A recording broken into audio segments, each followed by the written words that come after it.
It's a presentation of Fox Sports. We are Baltimore. We are Southwest.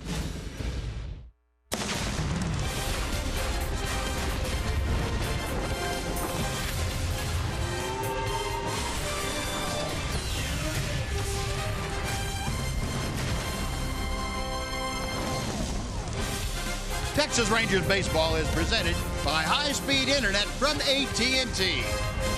It is a warm, muggy, and breezy afternoon here at Globe Life Park. The Rangers look to rush into the All-Star break with a win as they take on the Minnesota Twins. And welcome in, everyone, along with Tom Graves, Steve Busby. Delighted you could join us on this final Sunday before the All-Star break. Rangers trying to wash away what's happened in the past 10 days, get a W this afternoon, and feel good about going into the All-Star break. One of the guys that will be going out to San Diego, a big part of the Ranger offense, maybe their MVP in the first half, Ian Desmond. I would agree with that, Buzz, and I know you would join me in saying it's been such a pleasure to be able to watch him for the first half of this season, the way he's played the game. The numbers have been excellent. It's led to a role on the All-Star team, a .320 average, 15 home runs, RBIs, a high OPS. But his value to the team goes far beyond those numbers. He went to spring training to learn how to play left field. Now he's one of the better center fielders in the game. He respects the fans. He respects the media. He's done it in a humble way. You can't say anything more about Ian Desmond than what we say on an everyday basis. It's been a great first half. Look forward to seeing him in the second half. You are exactly right, Tom, and it should be a great way to send off both Desmond and Cole Hamels to San Diego here this afternoon. Trying to do it with a win behind A.J. Griffin, who will get the start today. We'll be back with the lineups in the first pitch right after this on Fox Sports Southwest.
Sports Southwest is brought to you by your Texas Ford dealers.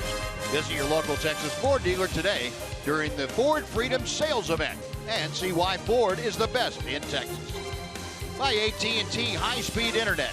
Get a deal worth talking about. Get high-speed internet from AT&T.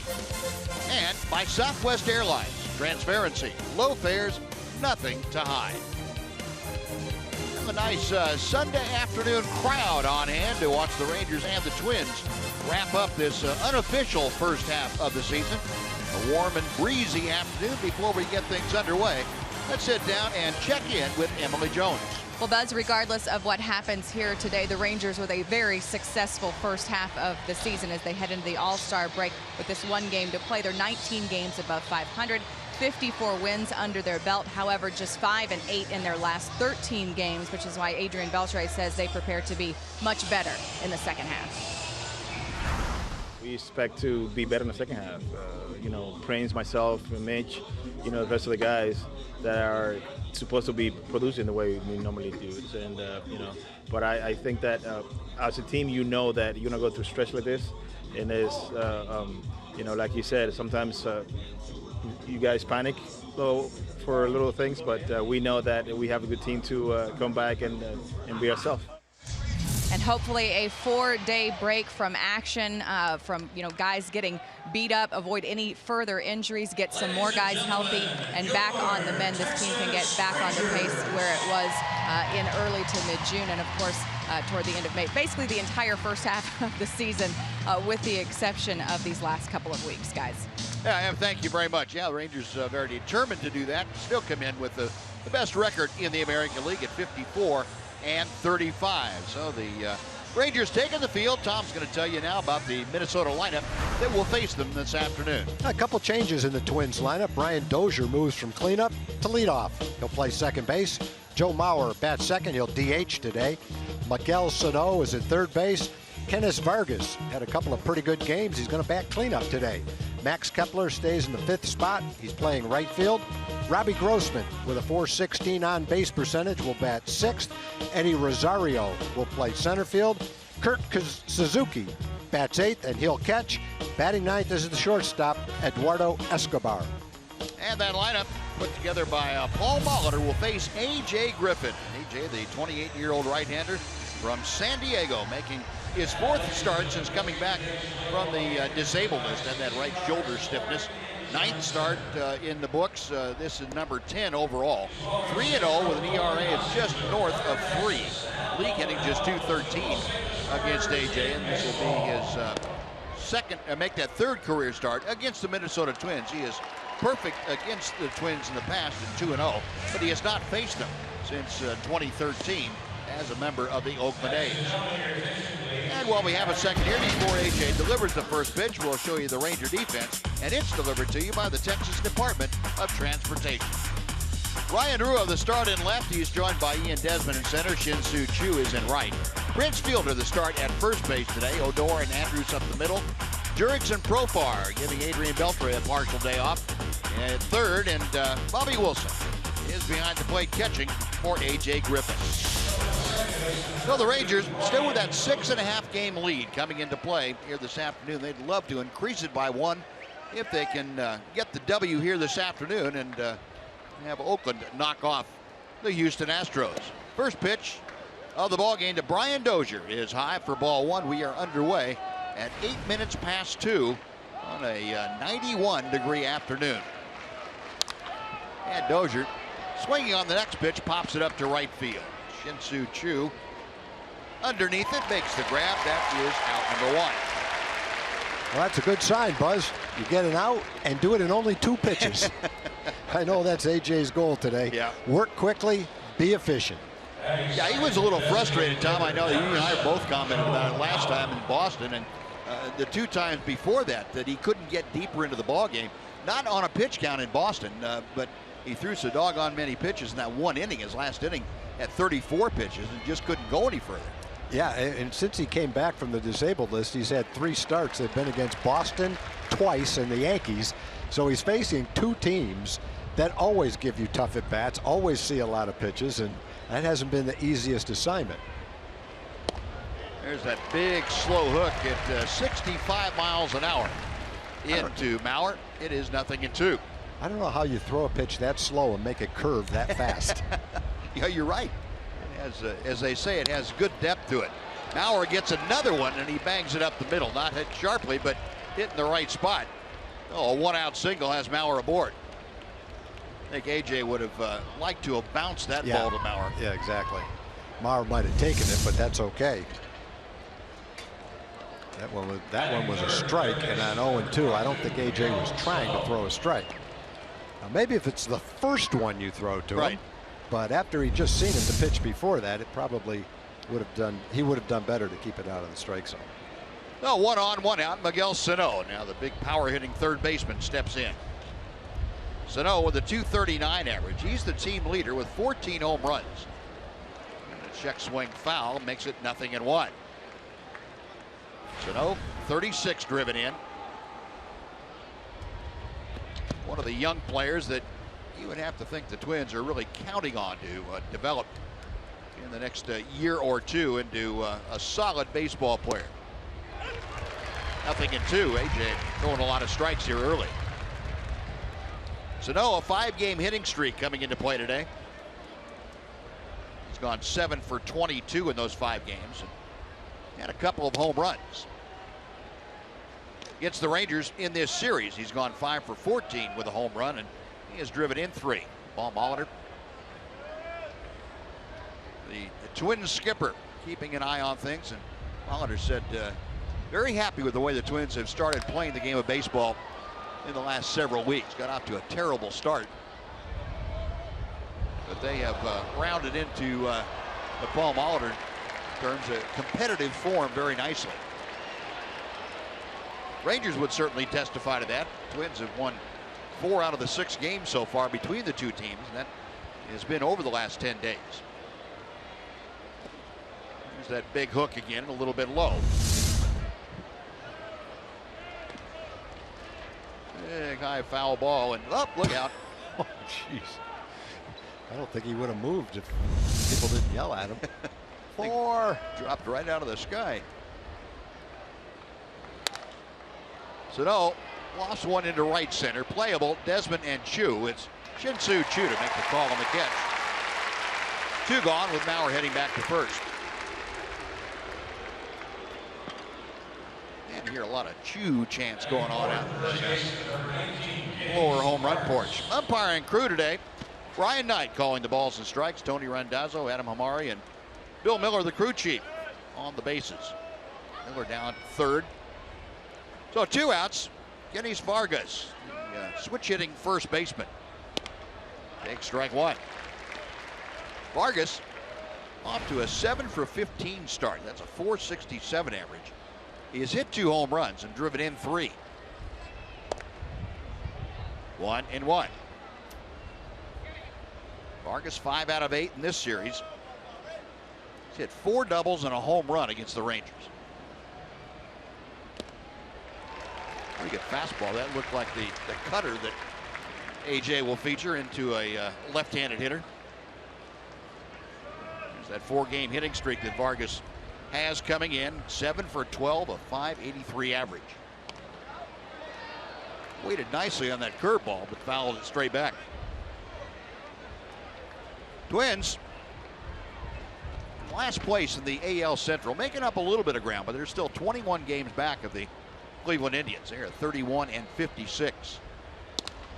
Call strike 3. Well, Vargas caught looking for something other than a low fastball, and AJ works around the 1-out single. 1 left for the Twins. Half an inning into play this afternoon. Twins nothing. Rangers coming up.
in the first inning. Rangers coming to bat. Tom's going to tell you about the Southwest Airlines Rangers batting order. Shin-Soo Choo will get it started.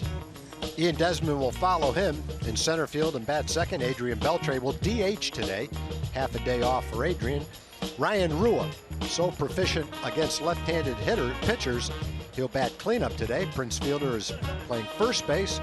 He'll bat fifth. Jurickson Profar gets the start at third base in Adrian's place. Rougned Odor is at second.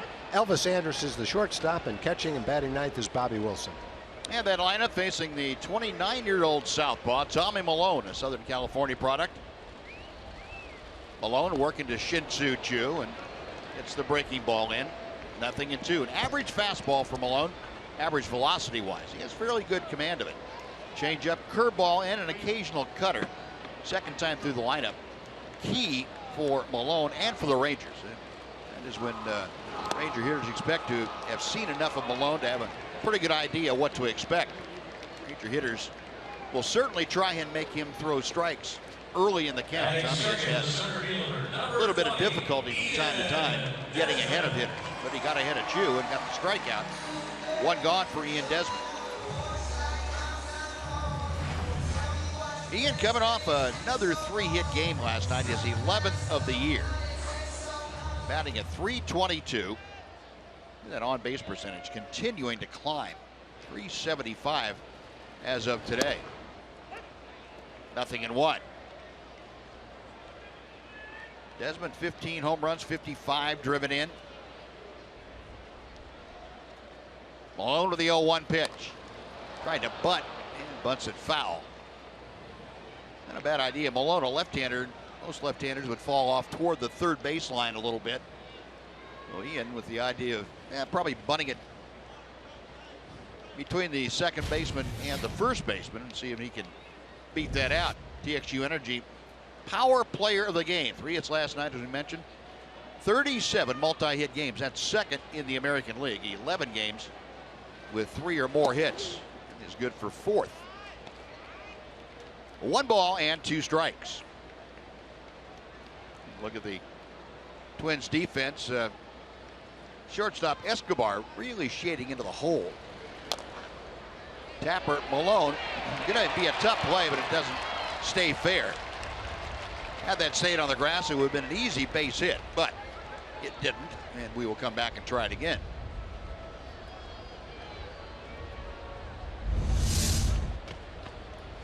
This ball, as it bounces, has a lot of spin on it.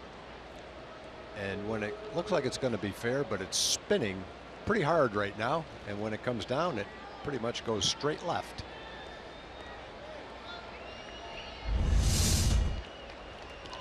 Still a ball and 2 strikes. Desmond facing Milone, who's making his 8th start of the year, his 9th appearance overall for the Twins. Milone originally with the Washington Nationals, went over to Oakland, and that's really where he really developed into a quality major league starter.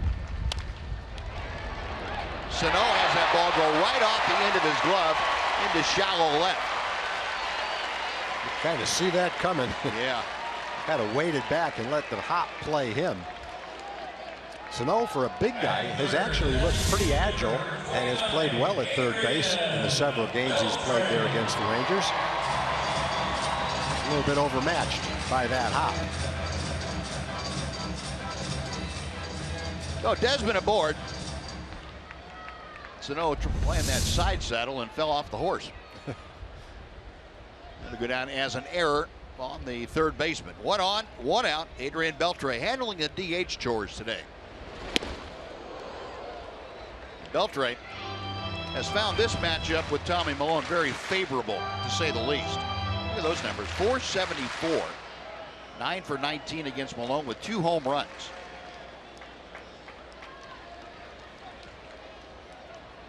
Milone a check of Desmond. 0-2.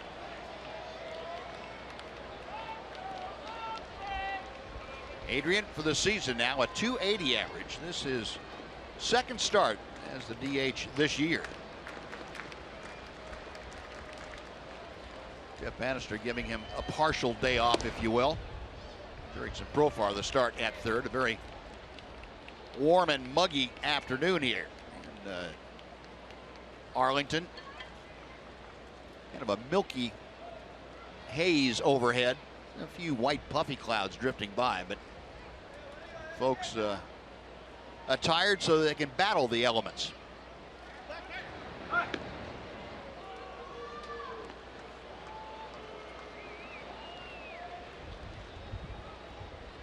Desmond reached on the error by Sano.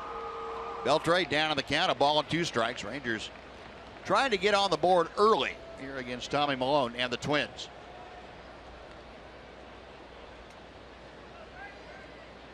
The 1-2 pitch. That will even the count.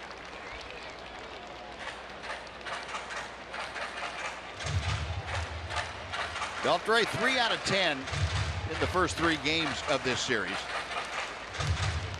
Had a 2 for 4 last night. Adrian had been battling a little downturn.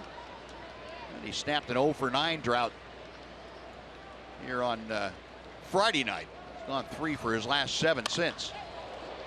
Rips that ball foul outside third. Still 2-2.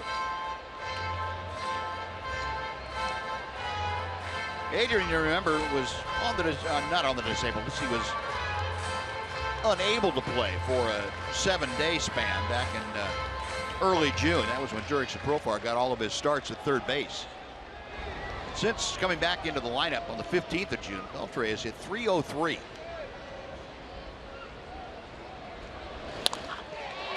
Double play ground ball. Escobar steps on second and throws to Vargas for the double play.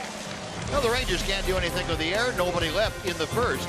On to inning number 2 we go. Scoreless in Arlington.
Event is right around the corner.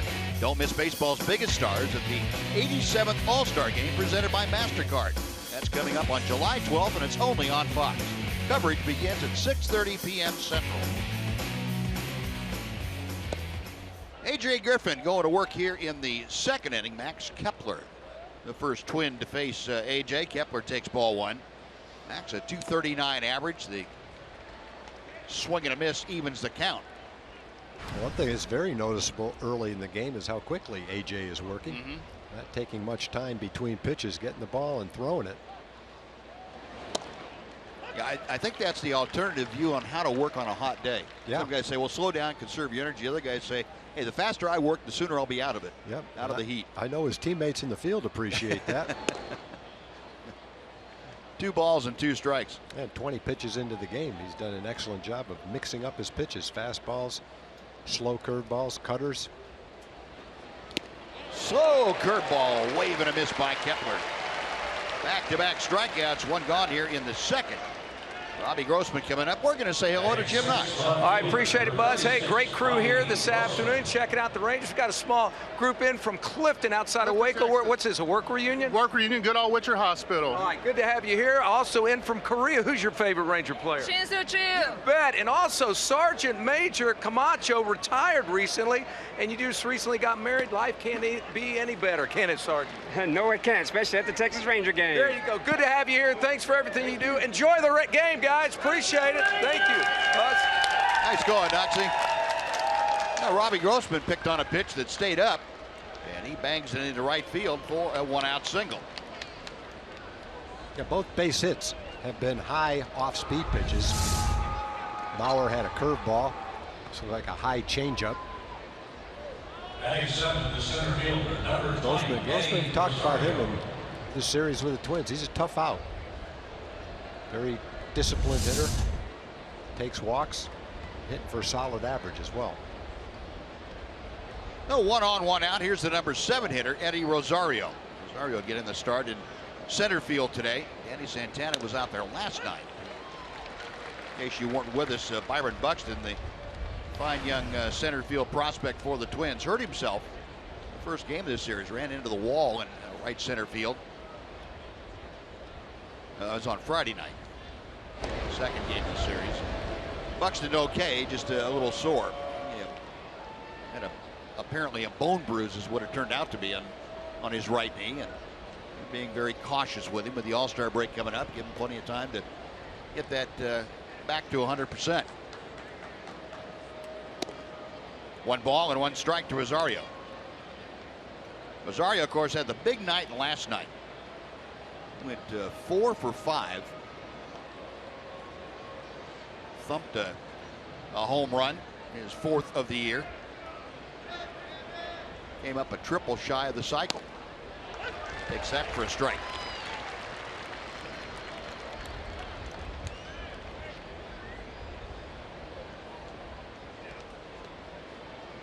A.J. Griffin and Tommy Malone, the two principals as far as starting pitchers today. Both of them more or less came of age in the Oakland scheme of things. And we've talked about that before, the emphasis on the fastball changeup combination, learning how to pitch with those for young pitchers. Oakland's been very successful with that. I think you're looking at two guys that point out how successful you can be with less than overpowering stuff. That ball gets by Elvis into right or left center. Going for 2, Rosario, the throw not in time. That ball, the hop came up high, and Elvis had one chance to put his glove where he thought it was going to be, and the ball wasn't there. Yeah, it was a hard hit smash. I don't expect to see a double on a ground ball to shortstop, but that's what this turned out to be. That's a hustling double for Rosario, who hits a ground ball to shortstop and ends up on second base.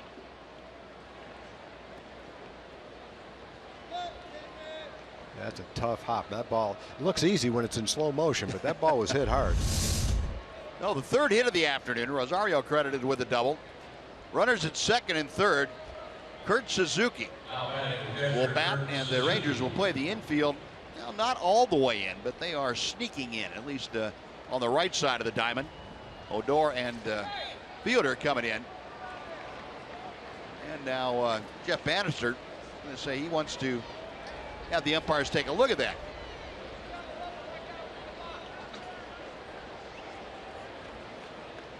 Umpires getting together. Bill Miller, the crew chief, discussing that. Not sure exactly what the discussion is, Buzz. Are you? No, I'm not. This would give the appearance of a... It doesn't look like this is the issue.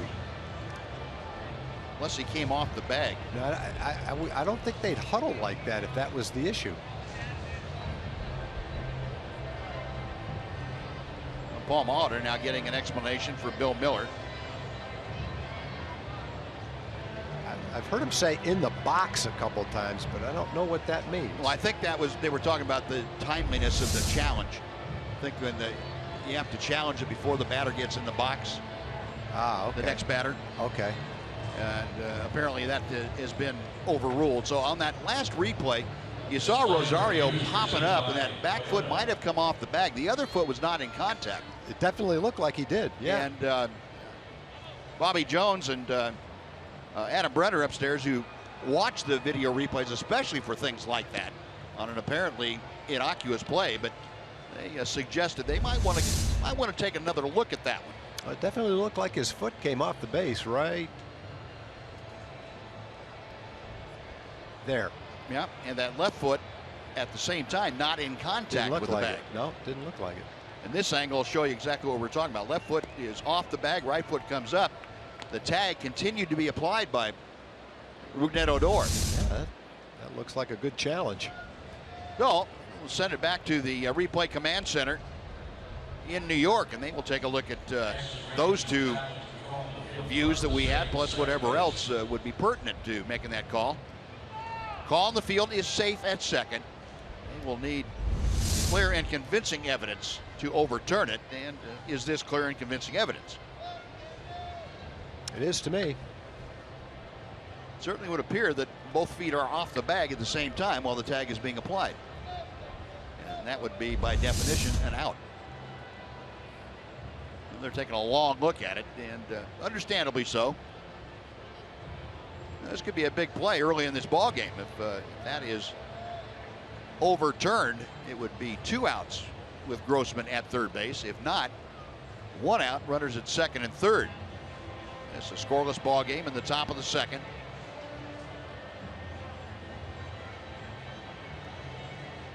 And I know this is one area where baseball has made it clear they want to try and speed up the length of the video review process. All kinds of different suggestions on how they can do that, but they felt this is one of the big drawbacks of the video review system as it stands right now. Did it look to you like Suzuki got in the box quickly? It didn't seem like it was a lot of time to make a challenge. Well, the answer is he's out. Out at second. That definitely looked like an out, but it's almost like a quarterback trying to get a play off before they can challenge it. It looked like Suzuki got in the box pretty quick. And intelligently done. That's a good idea if you're a hitter. Yeah, that's what he was doing. Now there's the shot right there that is the definitive view. The call overturned as Rosario's foot came up off the bag. So a big play on that video review. Now 2 outs. And Grossman at third base with Suzuki at the plate. 1 ball and no strikes.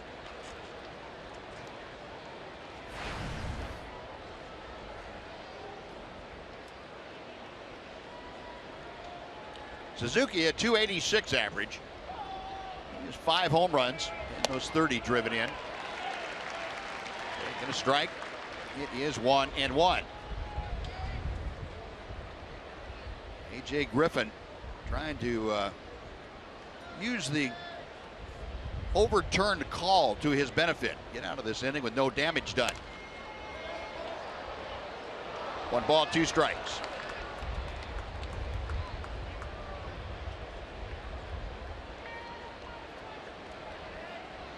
A.J. working to Kurt Suzuki, who was his battery mate for a couple of years in Oakland. From the stretch, the 1-2 pitch. Nice job by Bobby Wilson to block that curveball that hit out in front of home plate. Tough pitch to block, and a nice play by Wilson.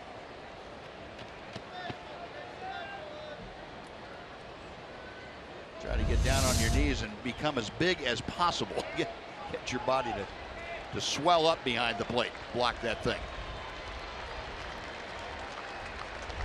A.J. with a 2-2 pitch. Down the right side, fielder will run out of room. Ball back in the 6th row.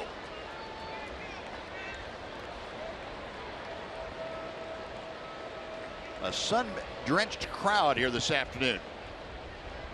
It was a warm, muggy afternoon. Temperature 91 degrees at game time. The humidity right around 50%. Breeze coming in from right field at about 15 miles an hour. And another foul to the right.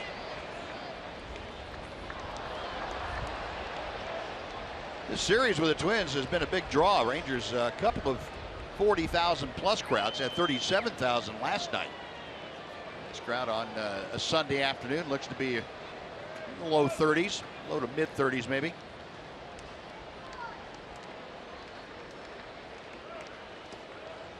Suzuki able to lay off that slow curveball, and he's run the count full. Suzuki hitting 8th, trying to extend this second inning. Eduardo Escobar, the shortstop, in the on-deck circle. A.J. Griffin, 34 pitches under his belt, as Robbie Grossman, the runner at third. Payoff pitch, line to left field. Rua, in his tracks almost, makes the catch. And A.J., with the help of a Ranger challenge, an overturned call sends the Twins down. No runs, 2 hits, and 1 left. After 1.5, we are scoreless.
On Fox Sports Southwest is brought to you by your Texas Ford dealers. Visit your local Texas Ford dealer today during the Ford Freedom Sales Event and see why Ford is the best in Texas. A scoreless ball game. The Twins and Rangers playing here in the bottom of the second inning. Ryan Rua, Prince Fielder, and Jurickson Profar will be the first 3 Rangers to do this swinging. And Kurt Suzuki, who was the subject of that challenge from the standpoint of whether Suzuki was in the box or not before the challenge was issued. Suzuki getting a clarification. And Ryan Rua takes strike 1. Rua batting cleanup today with a left-hander on the mound. Ryan, a .278 average with 7 home runs, 19 driven in. Rua, of course, is tearing up left-handed pitching, a .354 season average against left-handers. Malone back to him. Inside corner, it's 1-2.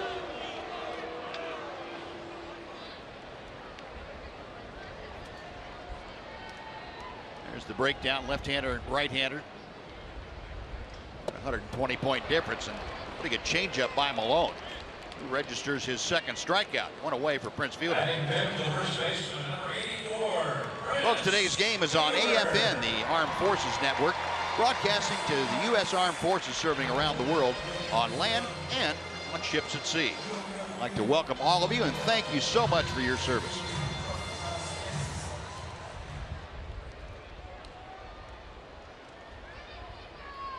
Prince Fielder getting a start at first base here today, stepping in batting .219. Prince, 8 home runs and 44 driven in. Not the kind of production he expects, but not bad halfway through the season, just a little bit more than halfway through the season.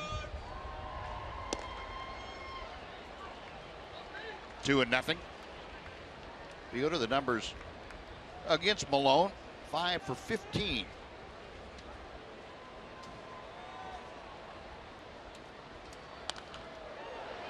You know, if you're a pitcher like Malone, your idol has to be Jamie Moyer.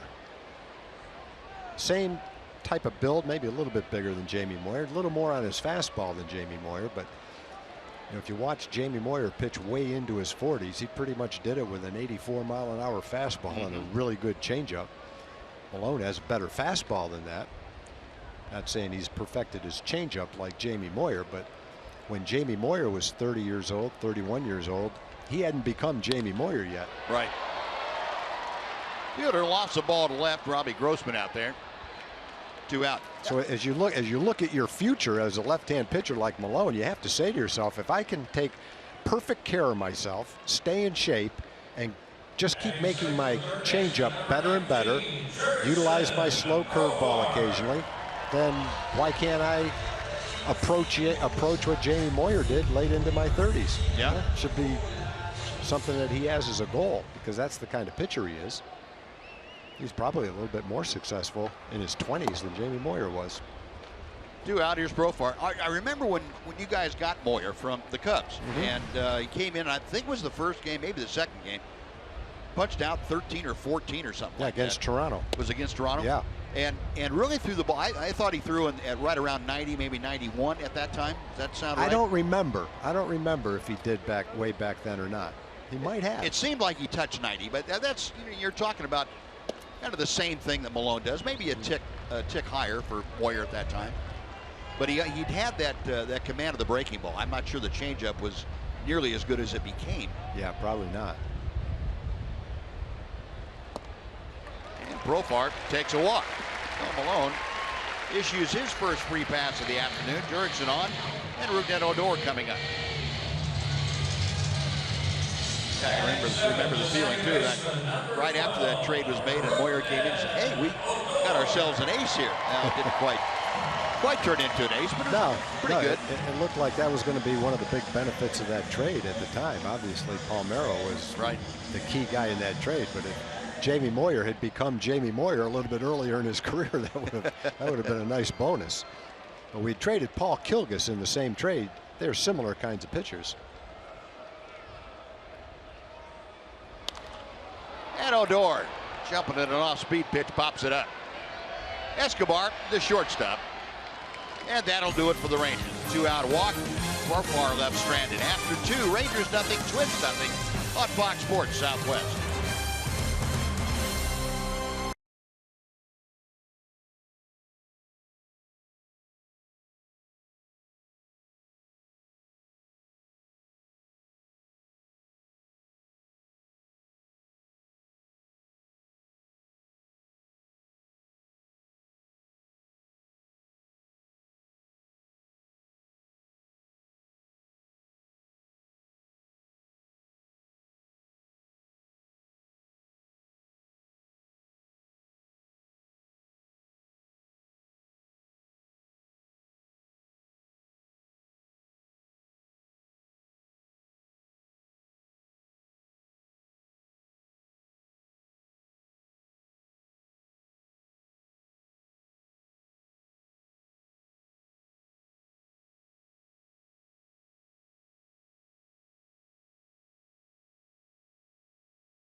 As we head to the top of the third here at Globe Life Park in Arlington, the finale of 4 between the Rangers and the Twins. In time now to tell you a little bit about what's going on in the community. And the Rangers director of youth baseball, Homer Bush. There's a lot of good RBI teams throughout the U.S. and in South America. So for Texas to represent our region would be an unbelievable accomplishment. What I was going to say is that Homer Bush is taking the RBI programs for the Rangers to the regionals in the hopes of a World Series berth. So there you heard from him the importance of that program. Obviously doing great things in the community for our youngsters, guys. All right, Ed, thank you.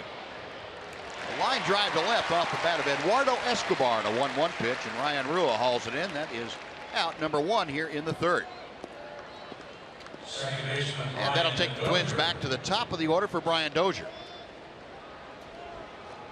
Well, A.J. Griffin staying on course with his idea of working quickly, throwing strikes early in the count, putting the Twins in swing mode. He has done that very well so far.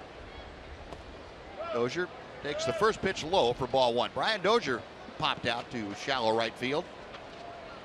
He led off the ball game. Dozier, who had hit cleanup the first 3 games of this series, back in that leadoff spot today. 1 ball and 1 strike on the foul ball. Dozier came into today in a pretty good offensive funk for him. He is 0 for his last 9 and only 1 for 10 in this series. Fair ball, Profar, the throw to fielder, they got it. If you're a runner and the throw is into the runner and Prince catches it in time, you got a decision to make. And most guys are going to make the decision to veer out of the way or stop. I think I'd have to slide. I don't know if you could think that quickly, but I don't know if you could slide around him, though. Well, yeah. Nice backhand play by Profar, who now has the long throw. He gets it across in time, and that's kind of what Dozier faced right there. He went around and reached back with his left foot. Detour. Well, that's effective on Prince's part. He shut the lane off to the runner. No, 2 gone. First time that A.J. has retired the first 2 in an inning. Joe Mauer had a base hit his first time. He fouls that pitch back to even the count at 1-1. I was just looking a little bit of Jamie Moyer. He won 269 games in his career, and 184 of them came after the age of 34. So he had about 85 wins before the age of 34, pretty much sprinkled out from the time he was 25 to 34, about a 10-year period, averaging 7 or 8 a year. But it wasn't until he was 34 years old that it really kicked in and he became a 15 to 20 game winner for the rest of his career. He finally lost enough off his fastball to be effective. I guess. But it must have a lot to do with really perfecting his changeup. Yeah. Wouldn't you think? I think so. You know, and there is something to be said about a crafty left-hander, and he got very crafty. Yeah. He had confidence in what he was doing. He figured out what he needed to do, change speeds, and be effective with it. And he could pitch in with that fastball too. Payoff pitch to Mauer, line to left. Rua shading that way, comes on to make the catch, and A.J. Griffin sets down the Twins in order. We finished 2.5. Rangers nothing, Twins nothing on Fox Sports Southwest.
Chili Company Dollar Hot Dog Night. That's coming up on Wednesday, July 27th. Oakland's in town to play the Rangers. Head on out to Globe Life Park early. Enjoy all the hot dogs you could eat for just $1 each. Get your tickets today at TexasRangers.com, or you can call 972-RANGERS.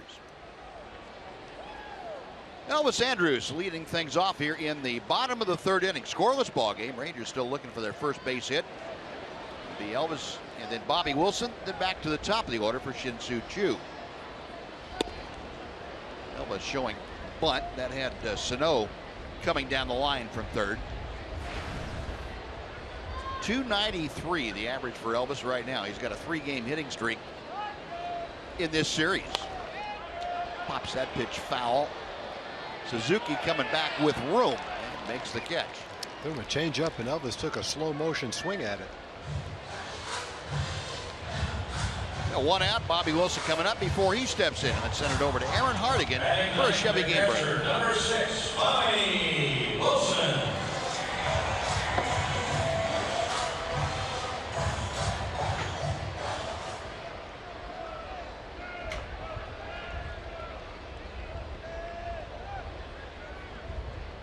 All right, Aaron, thank you. Bobby Wilson, first ball swinging, slices one deep into the corner and right. But it is foul. Max Kepler chasing that ball down, and Bobby Wilson will make a U-turn at first, head back to the batter's box. Close.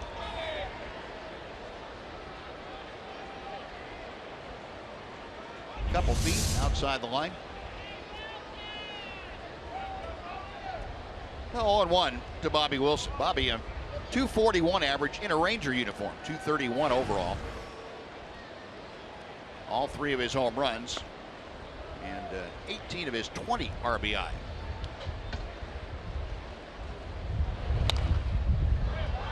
Backing out of play, 0-2.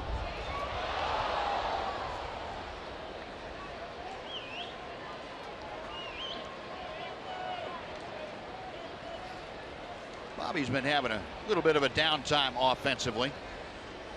Trying to snap out of it. Sano. On to Vargas. 2 gone.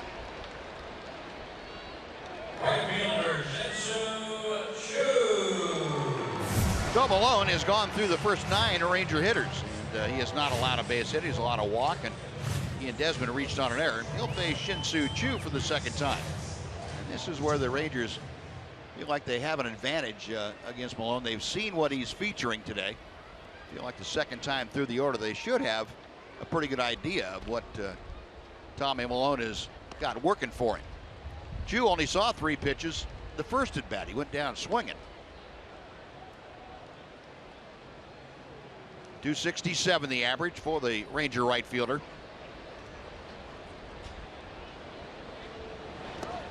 Two balls, no strikes.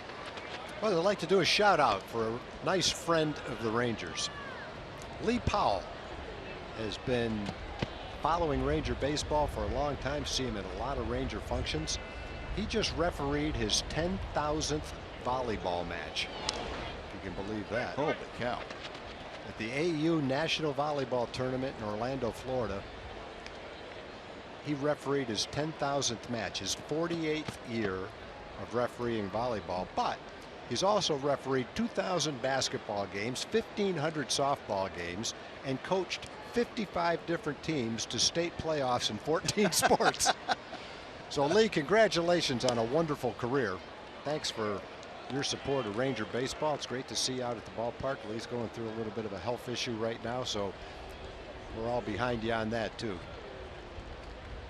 Congratulations on your 10,000th volleyball match. That is something. 2-2 pitch. Choo takes it down and in. It's 3-2. So Shin-Soo trying to reach base here with 2 outs. He and Desmond will follow. Chances are, if you played volleyball in the Metroplex, club volleyball, high school volleyball, college volleyball, chances are Lee has refereed one of your games. Choo takes a walk. I'm surprised Lee has had time to come out and see so many Ranger games. I'm surprised he had time to coach. Well, Malone with his second walk. The other 2-out walk to Profar last inning. Desmond hit a ground ball just to the left of Miguel Sano, and Sano kind of played it off to the side. It went off his glove for an error.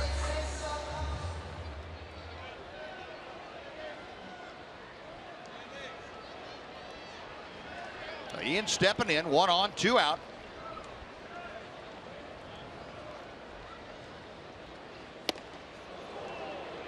Nothing and 1. Well, our Ford leaderboard showing you the all-star selections in Rangers history. Pudge, of course, 10 of them. Leads the pack. Michael Young with 7. Josh Hamilton 5. Buddy Bell 4. And 6 players with 3. Chu is gone. They've got him picked off. The throw and the tag. They got him. A 1-3-4 on the caught stealing. Chu retired. Rangers done in the 3rd. We'll go on to inning number 4. Still scoreless at Globe Life Park in Arlington.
Are the fans' favorite out here today.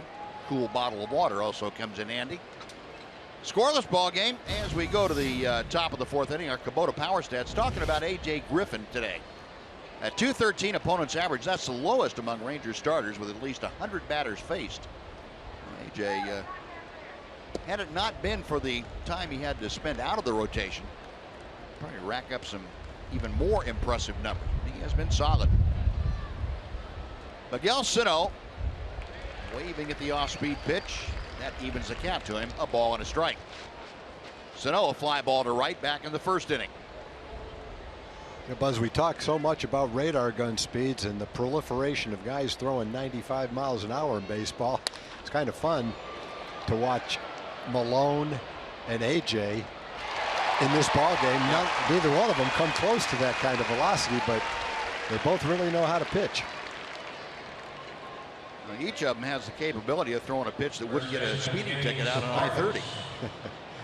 AJ with that lollipop curveball he throws, it comes in there at just about speed limit speed, 65 or so. Malone does the same kind of thing. So yeah, it very much about the art of pitching for the two of them. And we talked about it before, Tom. I don't think it's any accident that both of them kind of made their bones with the Oakland A's. They're very staunch believers in fastball, changeup, and learning how to pitch with those two pitches, and then having the breaking ball go off of them. Gettys Vargas a strikeout, his first time to the plate. 1-1. Now 1-2. See so many slow pitches, you get that 87-mile-an-hour fastball and can't pull the trigger on it. Yeah, and every once in a while, especially to a left-handed hitter, Griffin will cut one inside. Vargas got underneath that one. A deep fly ball to right center. Back at the wall and gone. Wow. Vargas extremely strong, and that shows you just how strong. He hit that way up in the air, and Desmond just ran out of room. The Twins have a 1-0 lead. That ball just kept going and going. Yeah, Vargas didn't play very much when we were in Minnesota. He got a chance the other day to play. Hit the home run off Jared Hoying late in the ball game. And since that time, he's starting to get some playing time. So we may have watched him earn the right to be a regular player. Yep. Well, Vargas with his 3rd home run of the year. I think Ian Desmond thought he was going to have a crack at putting that away, but just carried into the 3rd row out there. Yeah, didn't occur to me that that was going to carry out of the ballpark. And it was high. There's a lot of games here when a ball's hit that high, it doesn't carry. Elements today must be a little bit different, because if anything, that ball carried better than it looked like it would. 2 balls and a strike now to Max Kepler. Kepler a strikeout victim his first time. Got that one down toward the end of the bat. This will stay in the park for Shin-Soo Choo. 2 gone.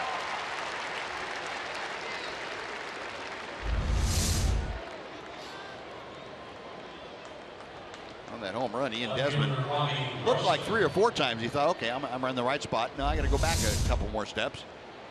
And it ended up it wasn't even close to staying in the ballpark. Plenty of room to spare. 2 out, Robbie Grossman with his 2nd at bat.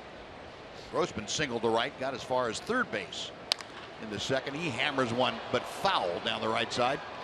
It's way back in the 2nd deck down there, that club level seating. Doesn't get a whole lot of souvenirs in that particular area. They have one off the bat of Grossman. Grossman a .284 average. Switch hitter up there from the left side. Good pitch in on his fist. That's going to fall in, though, in front of Ryan Rua for a base hit. Grossman fighting one off, has his 2nd hit of the afternoon. He's aboard with 2 outs. And Eddie Rosario coming up. Well, folks, the next Throwback Thursday game is coming up on July 28th. The Rangers face the Kansas City Royals. First 10,000 fans will receive a Papa John's Texas Ranger Throwback Thursday collector pin. We commemorate the perfect game by Kenny Rogers. Get your tickets today at TexasRangers.com or call 972-RANGERS.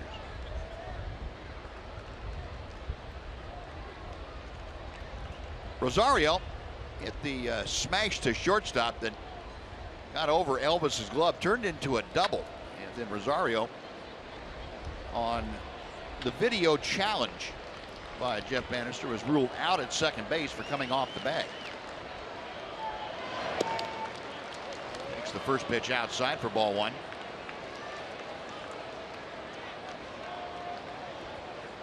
Rosario 5 hits in his last 6 times to the plate in this series. Average at .232. 1 ball and 1 strike.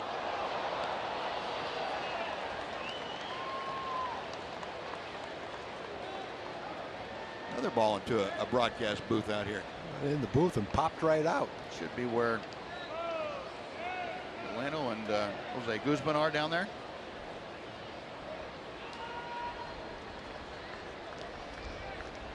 Must have hit the eject button on his computer. Spit that foul ball right back out. The kid ran up and caught it on the rebound. Cuando mira ya le estaba abajo ahí. 1-2 en la cuenta. No te la vas a sacar con Germán. Te va a mandar 20 textos ahorita. 1-2 pitch. That will even the count. Not sure. I don't speak Spanish, but I think Elena was getting all over Jose for not catching the ball. Sounded like it to me anyway.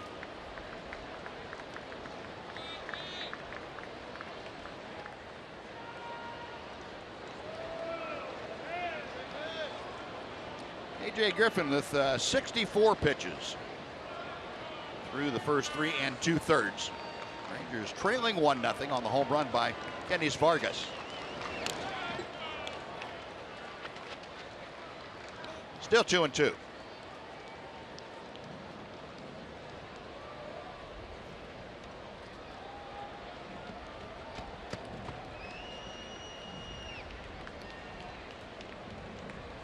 AJ, remember, he got off to a very solid start for the Rangers. Pitch foul back.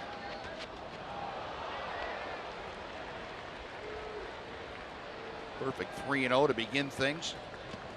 All three starts, though, since coming back off the DL, have resulted in no decisions. Another 2-2. A little bit low. Runner on the move. The throw to second, not in time. Grossman able to swipe second base. Grossman again in scoring position. The count is 3-2 to Rosario.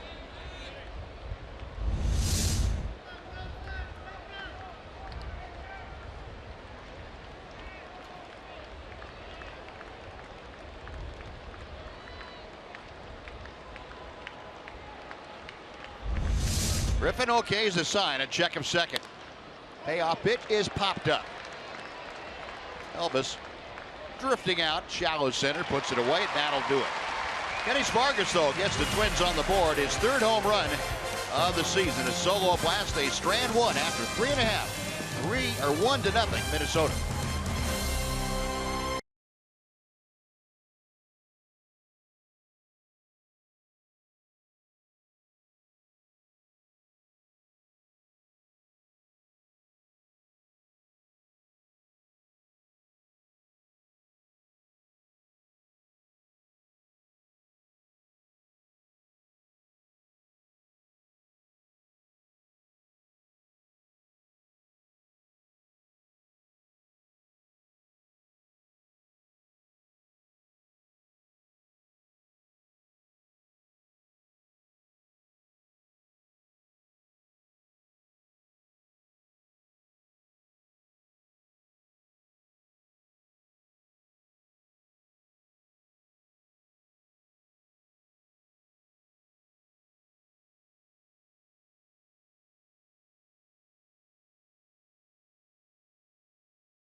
Greater coverage of baseball brought to you by T-Mobile. Coming up, All-Star Game festivities, the Futures Game, and Legends Celebrities Softball Game. That's tonight at 6 o'clock on MLB Network. Home Run Derby tomorrow night at 7 o'clock. And then on Tuesday, that is July 12th, the 87th All-Star Game brought to you by MasterCard, only on Fox, starting at 6:30 p.m. Ian Desmond, a fair ball right down the third baseline. Desmond heading into second. The throw by Grossman not in time. Ian with the first base hit of the afternoon for the Rangers. He is in scoring position with nobody out. Ian's been right around 320 for a long time. He dipped below 320, got down to 317. Prior to this game, he went 10 for 26 to get right back up to 322, and now he's 1 for 2 in this game. His hits come in streaks. He can string together some multi-hit games, boy. Yes, he can. 3 hits last night, another hit today, and he's put himself right out there at second base for Adrian Beltre, the Rangers' top hitter, with runners in scoring position. Adrian shooting it to the right, but fouled it off. Beltre at 279, grounded into a double play his first time, but Beltre 5th in the American League now with a 362 average with runners in scoring position. Also is tied for first with 34 hits in these situations. Malone's 0-1.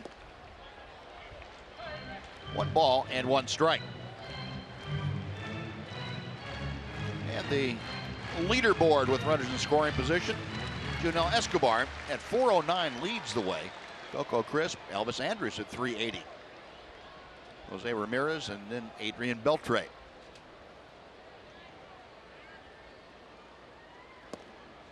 And that pitch low and inside. 2 balls and a strike to Adrian. Beltre 12 home runs, 54 driven in. He's driven in a dozen in his last 16 games. Desmond getting his lead from second.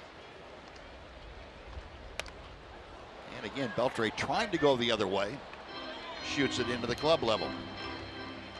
Well, we'll get you up with the all-star starters now as voted by the fans. Jackie Bradley Jr., Mike Trout, and Mookie Betts in the outfield. Eric Hosmer and Jose Altuve at first and second. Shortstop is Xander Bogaerts and Manny Machado at third with Salvador Perez catching. Big Papi, David Ortiz, the DH. Adrian still trying to take the ball that way, even with 2 strikes. Yeah. The defense aligned slightly around to the left, but Adrian, one thing in his mind, and that's to at least get Desmond to third base, getting the ball to the right side.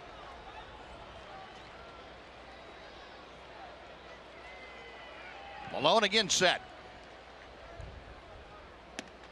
3-2. Well, the count has gone full to Beltre. The cleanup hitter Ryan Rua will follow.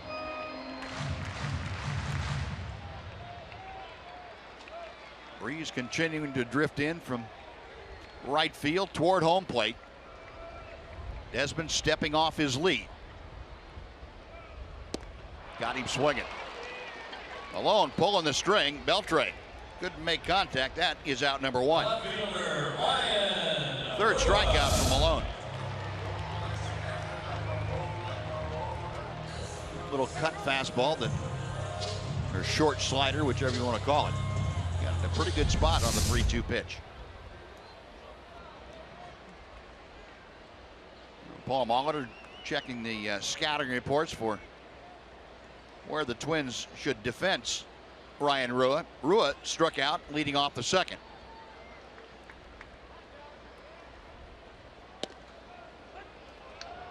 Floats over the outside corner. That changeup makes it 0-1. Looks like Ian Desmond at second base is trying his darndest to get a walking lead against Malone with the idea of swiping third. Second baseman Brian Dozier sneaking in behind him. Malone's done a pretty good job, though, of varying the looks back to second base, how long he holds the ball in the set position. Makes it hard for a runner to get a good read on him.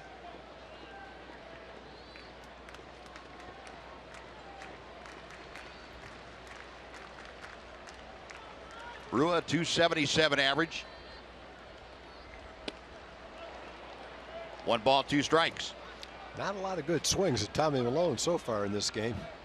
Another case of that 88-mile-an-hour fastball looking a lot quicker. Sure does.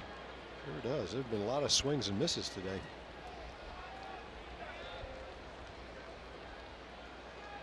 Now the left-hander set one more time.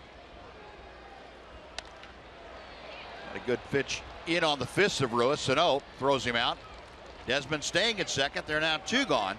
And Prince Fielder will come up. First baseman, The speed range for Tommy Malone. The high on the fastball, 89. That low of 73. So you're now at 16 miles per hour difference. And you couple that with the varied movements. So throw a little cut fastball, a 2-seam fastball. They move a little bit differently, have a little bit variation of speed than the changeup and slow curveball. It's you can't just sit on one speed and one kind of movement. You vary everything. Fielder, fly ball to left center. This one playable. Grossman and Rosario back there. It's Robbie Grossman to make the catch. And the Rangers can't do anything with Ian Desmond's leadoff double. They leave him stranded at second. After 4, Twins 1 to Rangers nothing.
trailing the Twins 1-0 here at Globe Life Park in Arlington, the finale of a 4-game series and the final game of the unofficial first half of the season. And you know, every once in a while, guys, I tend to get myself into trouble by talking too much. And recently, Tom and we were talking about the guys at Whistle Sports when they were here. They were playing around on pogo sticks, hula hoops, and all that kind of stuff. So, Tom, you and I engaged in this conversation about a possible challenge. We do a little thing called Man versus Emily for the Rangers social media platform. So we thought this might be a good thing for the two of us to do. Now, I had to convince you to do it, and you completely and utterly put me to shame, Tom Grief. And I just want to say, well played, slow clap, and congratulations to you, sir. You are one heck of a pogo sticker. I mean, I am thoroughly impressed and thoroughly disappointed in myself and my lack of athleticism. I did not wear the proper attire. I forgot we were shooting, so I'm going to blame some of it on that, but it wouldn't have mattered what I wore, Tom. You owned me yesterday. Congratulations, sir. As I told you yesterday, Emily, there's not many people that could talk me into doing that. You're one of them. But when I saw that you showed up with no shoes and you were going to try to pogo stick in your bare feet, that's when I had my first idea that I might have a chance to win. And I must say, there is no one I would be this gracious in defeat with except for you. Someone as old as I am? I'm very competitive. And you took it to me. So congratulations to you, sir. You can see the full video on the Rangers Twitter page, at Rangers, and on the Rangers Facebook page, facebook.com/Rangers. But fun times. We've all established there's no shame in my game at this point in my life, so there's pretty much nothing I won't do to get a good story or a laugh out of everyone. Yeah, I got to say, that's great effort, though. I don't know. You really did. Buzz, great effort. I did try. Bless my heart. Bless my heart. I couldn't do the hula hoop when I was 12 years old. That was my all-time lengthiest time with a hula hoop right well, there. you rose to the occasion. When that bright light came on, your hula hoop skills were far better than mine. Eduardo Escobar following up the leadoff double by Kurt Suzuki with a base hit. Well, the Twins, starting the 5th, have runners at the corners. Nobody out for the leadoff man, Brian Dozier. Second baseman Brian Dozier. Pitch a little bit above the strike zone, but didn't pose a problem for Escobar, who kind of got on top of that and hit it sharply into right field. The Twins now with 7 hits this afternoon. A.J. Griffin trying to keep them off the board here in the 5th. He's got some pitching to do to get that done. Brian Dozier has flied to right, grounded to third. Rangers will play the infield back with nobody out. Inside corner for strike one. Dozier, a .245 hitter. His 42 RBI, the top on the Twins ball club. Sky to center field. This ought to be interesting. Suzuki tagging, coming in. Desmond, the throw to the plate is cut off, and Suzuki staying right at third. That would have been no contest had Suzuki tried to score. Ian has great carry on his throws, and sometimes you'll see a guy hit the cutoff man, and if the cutoff man let it go, the ball would just take about 3 hops to home plate. Ian has enough on his throw. That ball looked like it was headed over the pitcher's rubber, and if it was, it would have taken 1 quick hop, and it was right on target. Yep. And they have advanced scouts for a reason. They know how he throws. They know how aggressive he is. He gets rid of it quickly. And with nobody out, that was a smart move, not going on that play. Now you got a chance for double play and pitch right out of this jam. Joe Mauer, the hitter. Mauer is 1 for 2 today. He has singled to center and lined out to left field. 0-1. Mauer, a .270 average. 7 home runs, 27 driven in. And AJ getting ahead quickly, no balls and 2 strikes.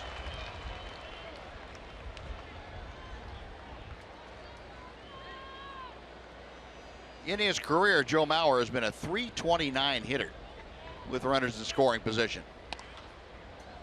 Shoots that out of play to the left.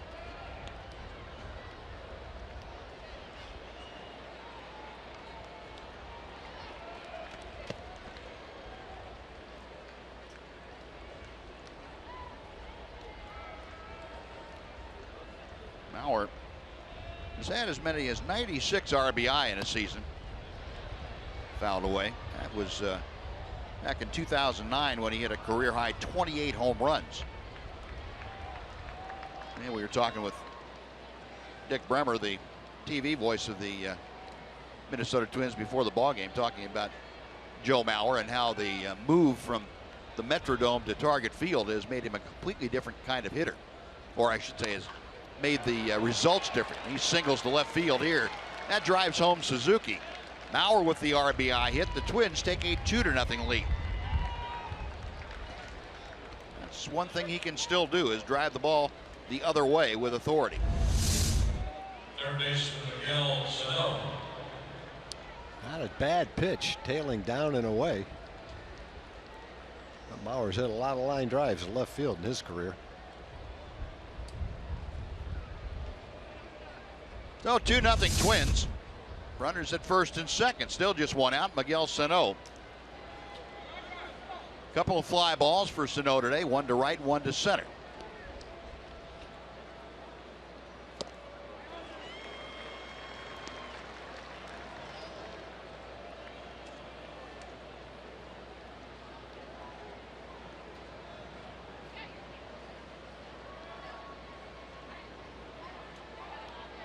A.J. Griffin okays the sign and checks second.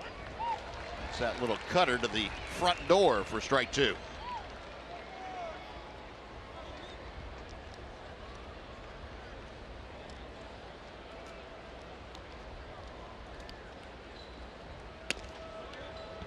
Sano, in his brief major league career, started second half of last year, been a much better hitter in Minneapolis at Target Field. He's a 241 hitter on the road, 272 at home. Got him swinging. Well, AJ, a strikeout, his third of the game. Two gone, and Kenny Vargas will come up. First baseman Kenny Vargas. Get the pitch into Sano, you got a chance. You don't want to let him get those big arms extended. That's exactly what AJ was able to do. Well, here's Vargas, who homered to the deepest right center field his last time up. He is 1 for 2.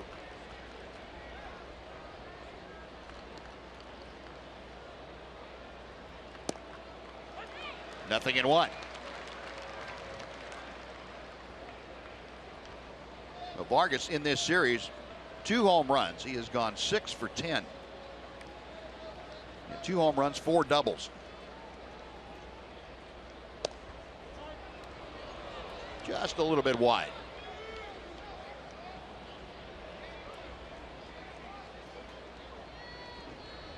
Vargas, one of the younger Twins players. He's a 25-year-old from Puerto Rico.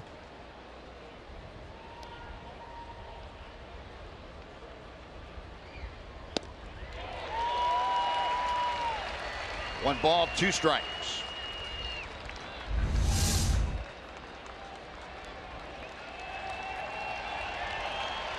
Like a 95-mile-an-hour fastball that threw right by him. Yeah. Now the crowd getting behind A.J. Griffin.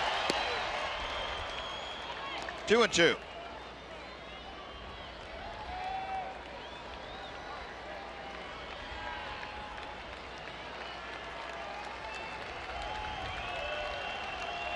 Escobar at second, Mauer at first. A run across for the Twins. The 2-2. A little bit high. The count will go all the way to 3-2. So with 2 outs, both Escobar and Mauer will be off and moving with the next pitch. Vargas, the number 4 hitter, to be followed by Max Kepler.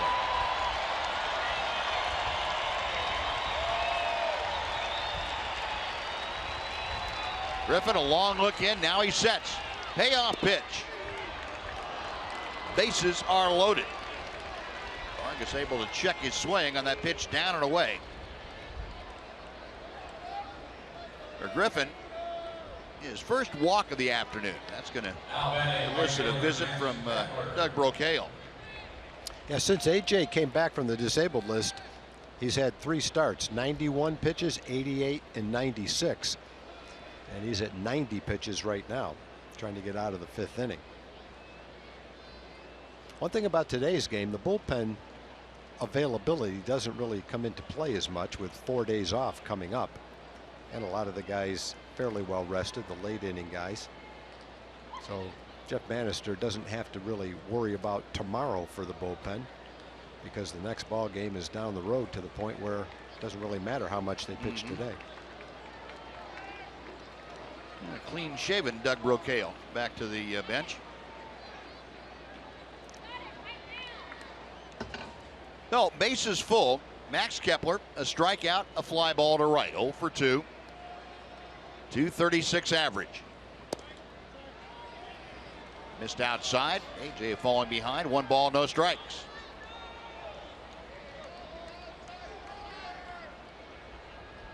Kepler 2 for 10 this year in these situations.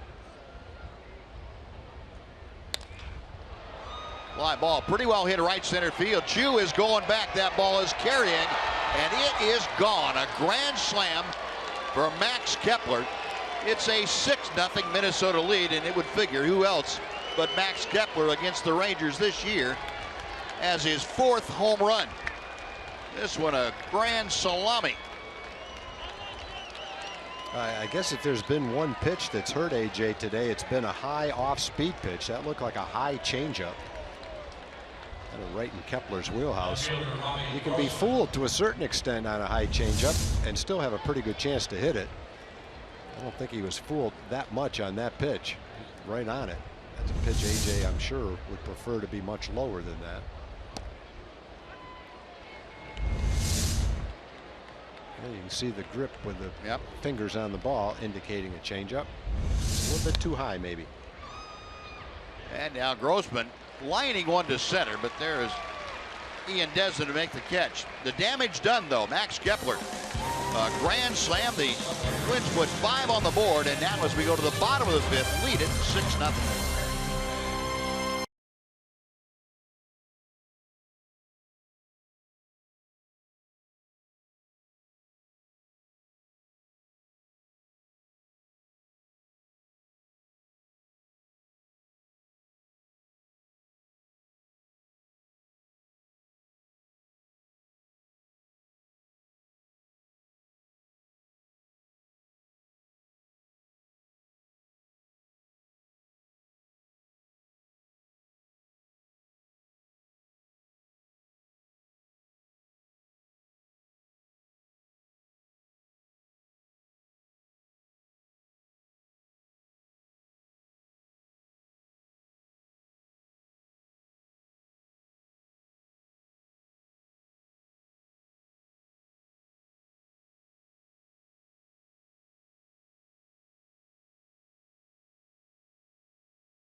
Baseball on Fox Sports Southwest is brought to you by Southwest Airlines.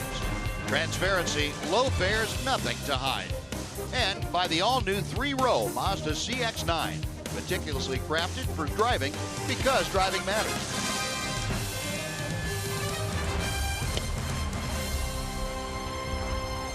Tommy Malone out to the hill now has a 6-0 advantage with which to work. He is dealing to Jurickson Profar, Rougned Odor, and Elvis Andrus.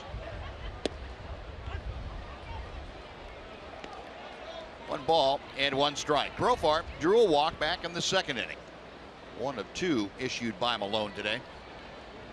Rangers with just one hit. That was the Ian Desmond leadoff double in the 4th inning. Profar lofts that foul ball into the second deck on the left. 1-2.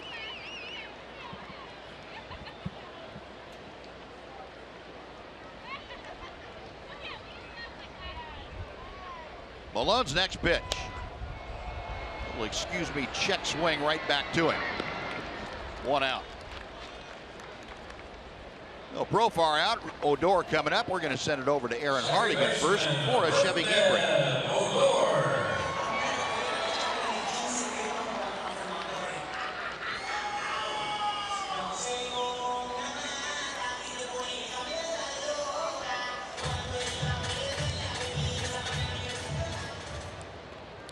All right, Aaron, thank you. Now, base is empty here for Rougned Odor, who popped out to short. That was back in the 2nd inning, and he takes ball 1.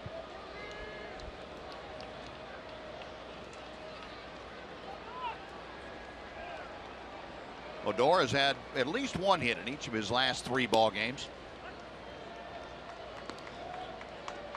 Since he came back from that 7-game suspension, he's been a .292 hitter. 35 games in which he has played. He's had 9 home runs and 21 RBI. 1-2.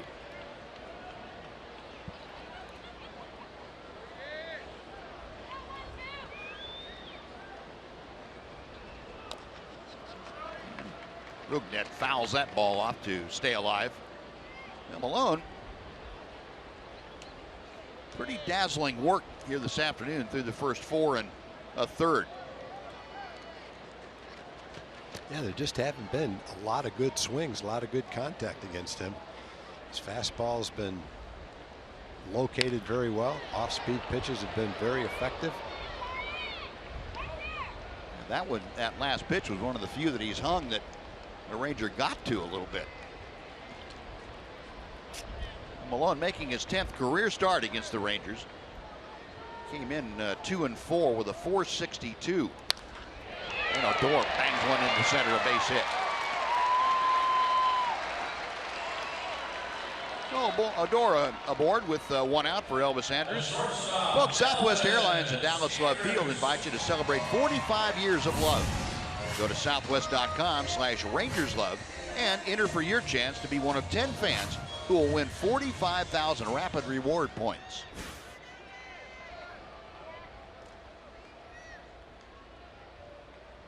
A 1 on, 1 out for Elvis, who fouled out to Kurt Suzuki, his first time to the plate.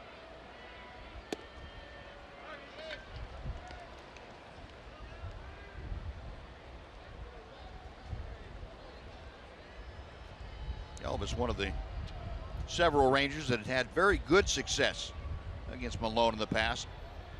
Elvis 10 for 27 coming in. 1 ball, 1 strike. This is Malone's 2nd start in a Twins uniform against the Rangers. First one came last year here, and he worked 7 innings. Only gave up 2 runs on 3 hits.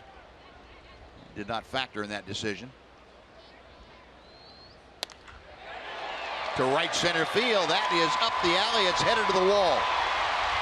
Elvis with a double. Odor rounding 3rd. He will come in to score without a throw. And Elvis Andrus the RBI double. It's a 6-1 Minnesota lead.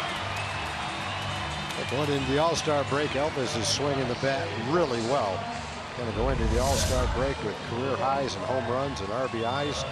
He's got an 11-game hitting streak now. He's hitting a lot of line drives. And a home run last night. Nice job right there.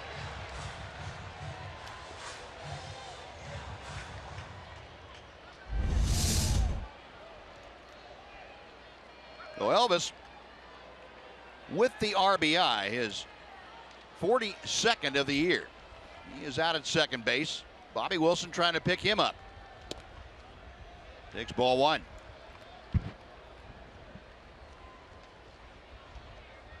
Bobby Wilson, a ground ball to third back in the third inning. That was his first time to the plate.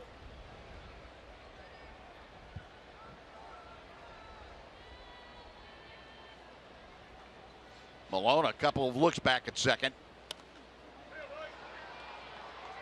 1 ball and 1 strike.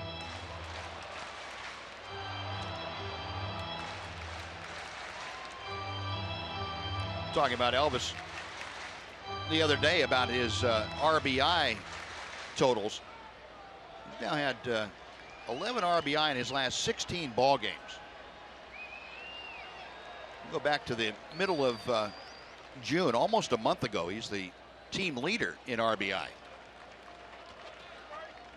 16 RBI since that middle of June figure.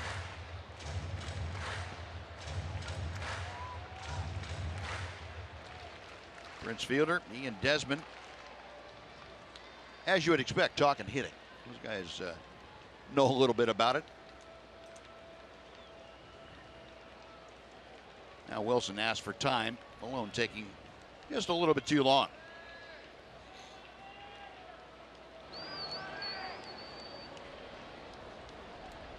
Elvis going to third. The pitch is lined to left field, left center. That's in for a base hit. Elvis will just continue around third and score. Bobby Wilson, the RBI single. It's a 6-2 Twins lead.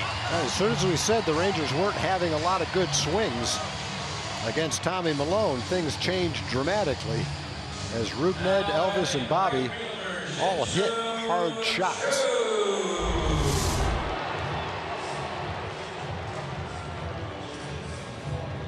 Malone getting hurt with a few pitches up, and the same way we saw A.J. Griffin have a problem last inning.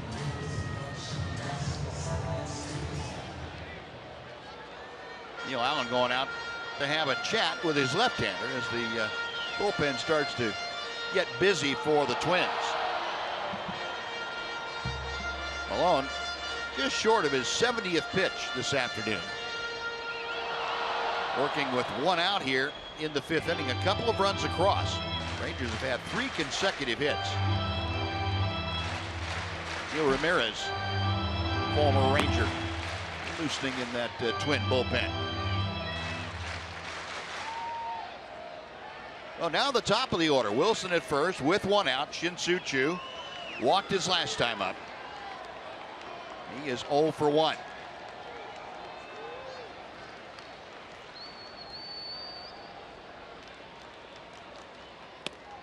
And the first pitch to him is high.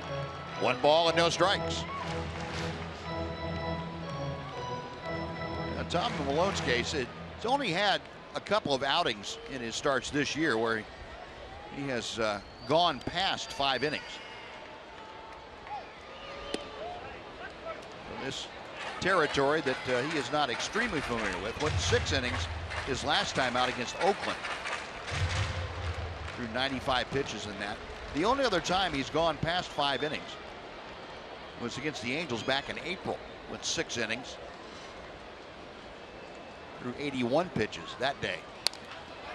Base hit to right field. Wilson had to wait for the ball to pass by, so he stops at second.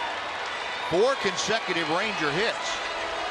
All of a sudden, they seem to have solved Tommy Malone.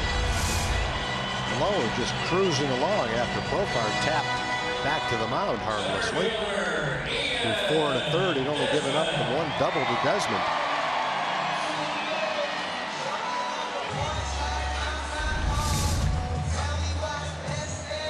Paul Molitor trying to decide when's the appropriate time to pull the trigger and get Tommy Malone some help out there.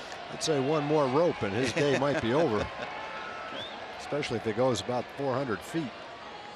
Here's Desmond, who doubled his last time up. Out of play to the right. Yeah, he's a pretty good candidate to do that. He went about 415, 420. 15 home runs this year for Desmond. He has driven in 55. He has Wilson at second, Choo at first. 1-1.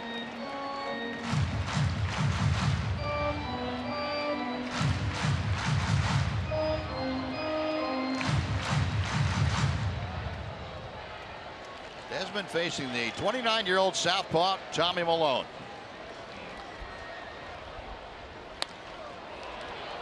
And again, fought off foul to the right. 1 ball, 2 strike. You saw the numbers on Desmond with runners in scoring position. Just a little bit above his overall season numbers. Got Wilson out there in scoring position at second. Chu is trailing him at first.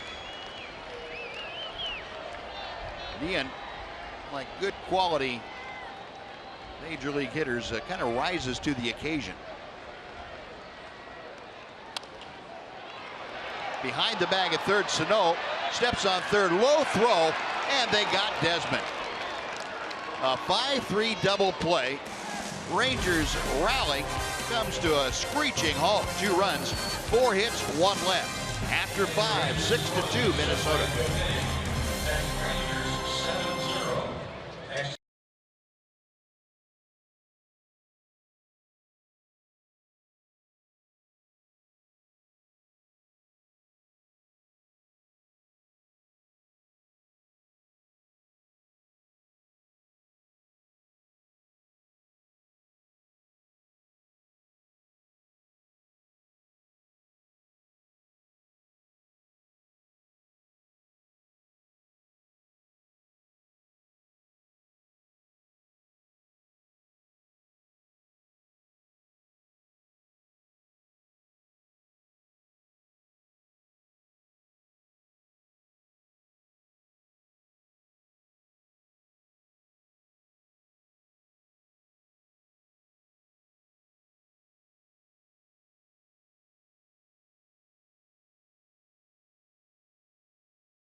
Sports Fan Express rolled in from Fort Hood, Texas. That's right, on hand, plenty of soldiers from Fort Hood. Courtesy Cole Hamels. It's part of Operations 35, where Cole invites him to the game, sits him in great seats, and also you got to meet Cole Hamels before the game. What was that like, First Sergeant Carr? Oh, it was great. He came out, he shook everybody's hand, took autographs, had a bunch of pictures with us, and then we presented him a coin from Fort Hood. Very nice. Well, great to have you guys and girls out here. Thanks for everything you do. Appreciate it. Enjoy the rest of the game. Looking for a Ranger comeback here. Let's go. All right? Let's go,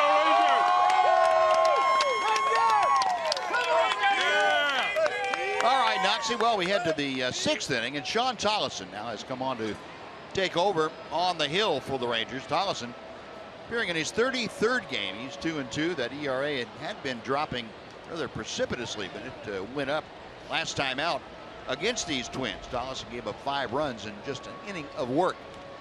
They'll try and turn things back around, dealing to Eddie Rosario. Odor not in time, as Rosario got jammed, but swinging the bat the way he is right now, he found a soft spot. Yeah, and running the way he does, Brugge had no chance on that play. Brugge's made that play a lot this year. Maybe not one hit quite that slowly, and definitely not that slowly with someone who can get down the first base line pretty well, like Rosario did. Would have gotten a lot of runners, but not him. Now that is the 10th hit of the afternoon for the Twins. Leadoff single has Rosario aboard. Kurt Suzuki doubled his last time up. That was a leadoff double in the 5th inning. What everybody was yelling at. They thought Tollison balked. They were the only ones. 4 umpires didn't think so.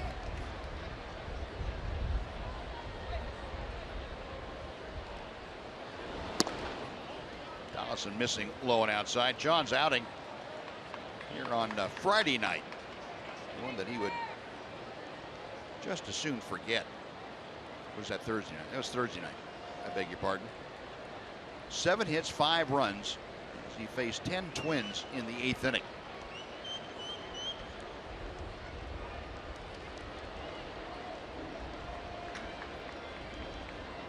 Kurt Suzuki against him that night had an RBI single. Twins strung together 6 consecutive hits. One of them a 2-run home run by Max Kepler. A ball and a strike to Suzuki. Twins catcher 1 out of 2 today with that double. Scored a run in the 5th. Twins put 5 on the board last inning against A.J. Griffin. The line for A.J., 5 innings have worked 9 hits. 6 runs, they were all earned, a walk and 3 strikeouts. Now Tollison missing with ball 2.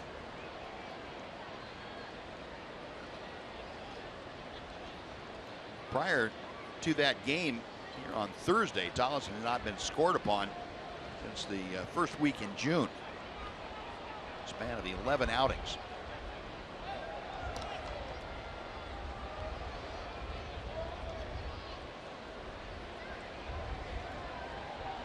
Sean, the 28-year-old from Allen, Texas. Baylor X. 2-1 pitch. Instead, they got him that time. Rosario just took an extra half step, and Tolly picked him clean.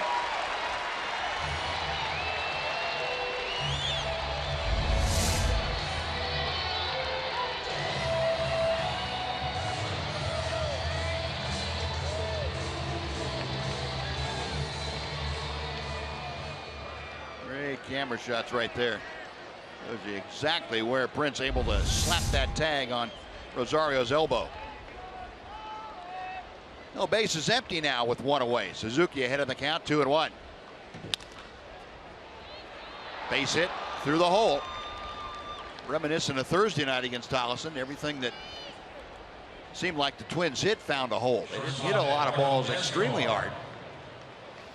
Suzuki's been really hot over quite a long time. This is his 22nd game where he's hitting probably over 380 over a pretty long stretch, 80 or 90 at bats.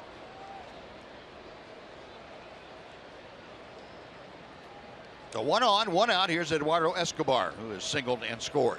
1 out of 2 today. Escobar, a .259 hitter. Good fastball from Tollison for strike 1.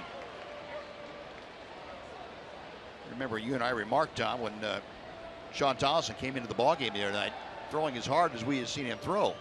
And that didn't really translate into getting a lot of outs. No, he probably didn't make location-wise the pitches he was trying to make. And as we've said a couple of times, right now the Twins are pretty much man-to-man in this lineup, swinging the bats pretty well.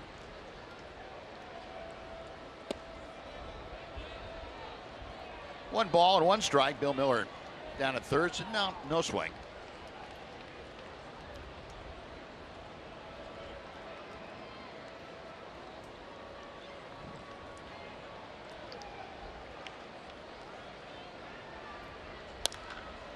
To center field, Desmond started and put the brakes on. 2 out. Back to first goes Suzuki, and then Brian Dozier coming up.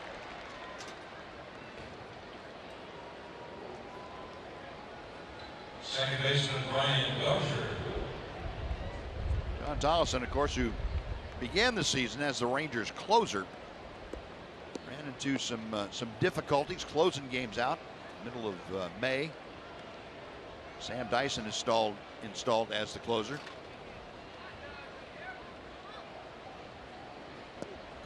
Tollison had saved 11 out of 15 save opportunities, but he had 3 blown saves, or 2 blown saves in a matter of 2 games. Rangers, searching to find a way to right the ship, decided to, as far as the bullpen was concerned, rearrange things a bit. Good breaking ball for strike 1 to Dozier.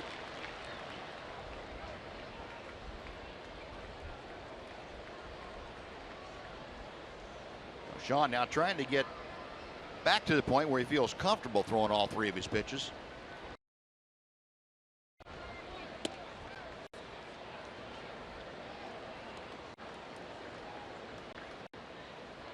2-1.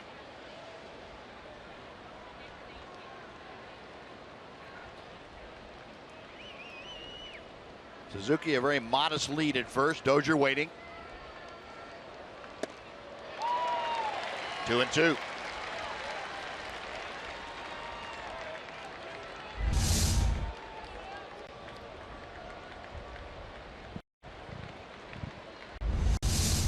Brian Dozier will never be accused of being a selective hitter.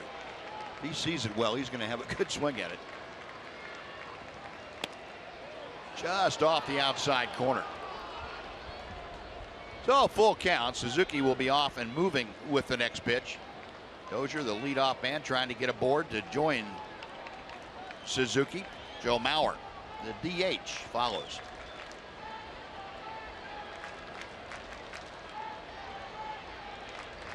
Donaldson ready. Runner on the move. Payoff pitch. High fly ball down the left field line. Wind pushing it. Arua in foul ground. Makes the catch right up next to the paddock. Side retired. No runs, 2 hits, 1 left. And after 5.5, it's the Twins 6, the Rangers 2 on Fox Sports Southwest.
Slam inning brought to you by Sonic.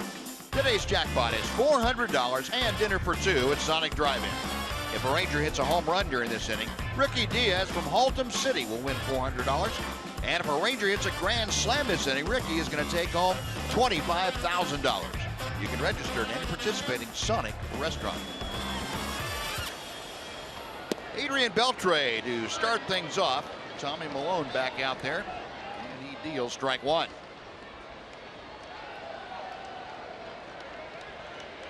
Malone, just 77 pitches as he works to Beltre. Rangers got to Malone a bit last inning. He had 4 consecutive hits, but the double play got him out of the inning with only 2 runs given up. 2-1 to Beltre. Adrian is grounded into a double play. That was back in the first inning, and he is struck out.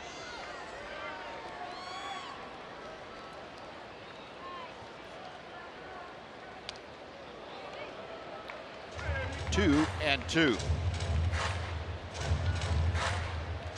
Well, folks, it's 4 bobbleheads in 1. Head on out to Globe Life Park on Saturday, July 30th. Rangers taking on the Kansas City Royals, and pick up this special collectible. First 15,000 fans 14 and older receive a franchise 4 quad bobblehead. That's courtesy of Medical Center Arlington. You can nod along with Beltre and Pudge and Nolan and Michael Young, the Texas Rangers franchise 4. Get your tickets for Saturday, July 30th by logging on to TexasRangers.com.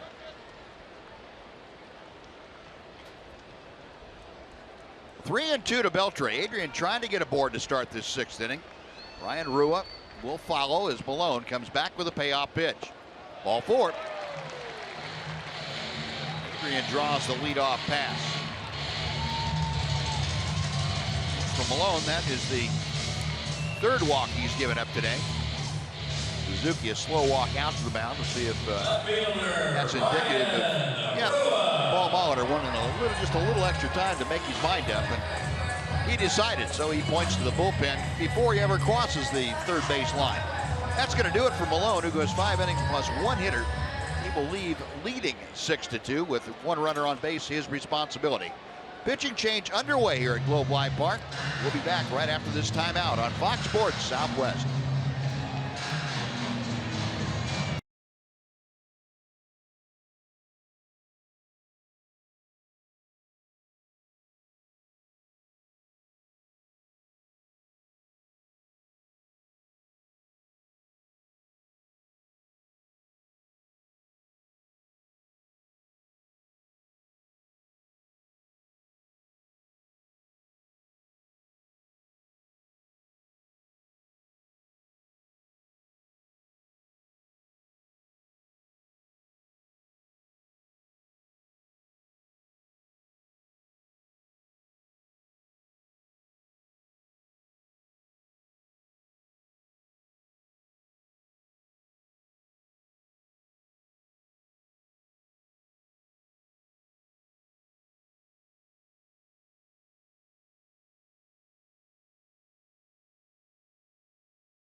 Premium, the #1 live streaming sports service, delivers everything you've come to expect and a lot more.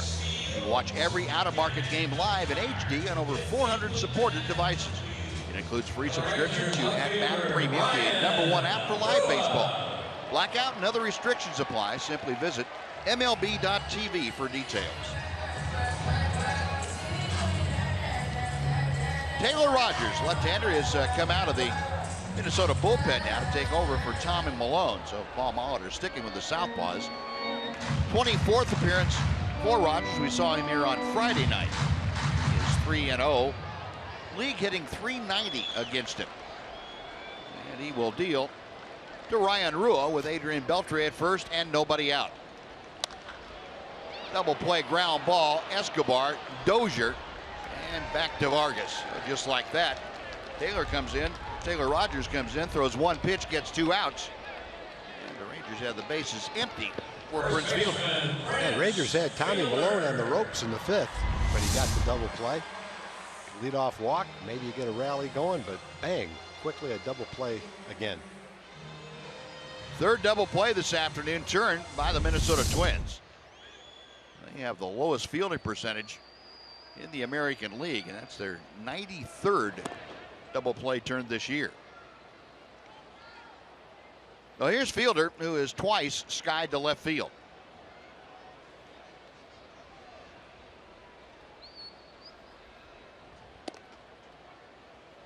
Two balls and no strikes. Well, that closes the books out on Tommy Malone. 5 innings plus 1 hitter here in the 6th inning. 5 hits, 2 runs. They were both earned. 3 walks, 3 strikeouts. High chopper to Vargas at first. And he flips to Rogers covering. That'll do it. So the Rangers off to a promising start. Double play took care of the leadoff walk. We'll move on to the 7th inning. 6-2 Minnesota.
Game summary, it's been mostly Minnesota, especially with a long ball. Geddes Vargas, a solo home run of the 4th inning, opened the scoring. And then the very next inning, how about Max Kepler doing it again? To the Rangers, a grand slam, and that made it a 6-0 Minnesota lead. Elvis had the Rangers on the comeback trail, an RBI double in the 5th, but Rangers still trailing by 4 as the Twins come to bat here in the top of the 7th inning. 6-2 Minnesota. Sean Tollison with his 2nd inning of work deals to Joe Mauer for strike 1. Mauer 2 for 3 days so far. He has a pair of singles, an RBI, a run scored. Tollison painting the outside corner. Apparently Joe Mauer doesn't appreciate nice art. Understandable.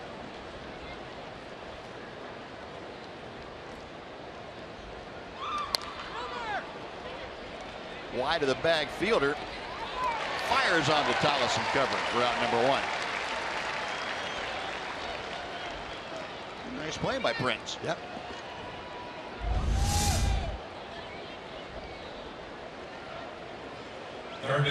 Went for the ball. Now he's got to make the relay little flip throw back to Tolly. And Tollison getting there and got his body under control as he was receiving the throw. He didn't try to sprint to the bag. He cut down last couple of feet. Fielder gave him a throw early enough to where he could catch the ball and then find the bag. Well, 1 gone. Miguel Sano has an 0 for 3 this afternoon. A couple of flyouts and a strikeout. 1 ball and 1 strike. Tollison, just that little slowdown of the momentum there the last couple of steps. That enabled Fielder to hit him with a throw before he got to the bag. Sano to left center field. That is a problem. It's going to the wall. Esmond will play the carom. Miguel Sano in with his first hit of the afternoon. A double to the gap.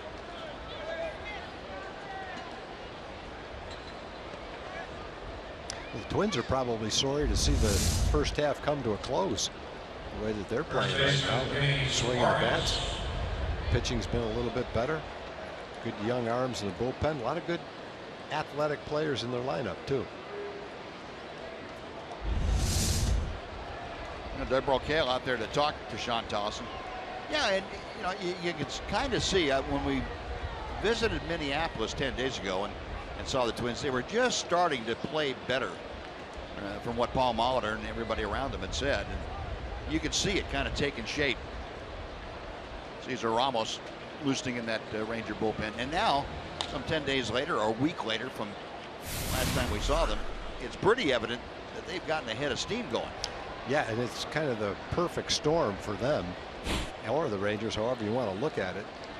The Rangers caught the Twins when the Twins are just starting to put it together on a nice little streak, and the Twins caught the Rangers in the exact opposite kind of streak. Yep. So it's one thing if you're playing great baseball and you run into a hot team, that just helps to even things off a little bit. But when you're in your bad streak of the year and the other team's in their best streak of the year, then that's what happens in these 4 games. Geddes Vargas 1 for 2 today. He's walked and scored. He has hit the solo home run and he has struck out. Tollison's 1-0 pitch. 1 ball, 1 strike. Let's check in with Emily Jones. And guys, it seems so crazy because this team has played 37 games. This is the 37th game in 38 days, and their record coming into today was 23-13. 10 games above 500 in that 36-game stretch. Even if they lose here today, 23-14. But it just doesn't feel that way because most of the 10-11 losses have come at the back end here. Yeah, you're right, Em. And it came on the heels of also such a good streak that they put together going on the road where they were really playing well and playing teams like Minnesota, like the Yankees, who were not playing well at that time. I think you kind of figured that, well, this is going to be a cakewalk. Boston's the one team we have to look out for, and And, you know, if we win 2 out of 3 there or even lose 2 out of 3, still we'll beat up on the other guys. And that didn't happen. Kind of started with that game where the Yankees made the big comeback in New York.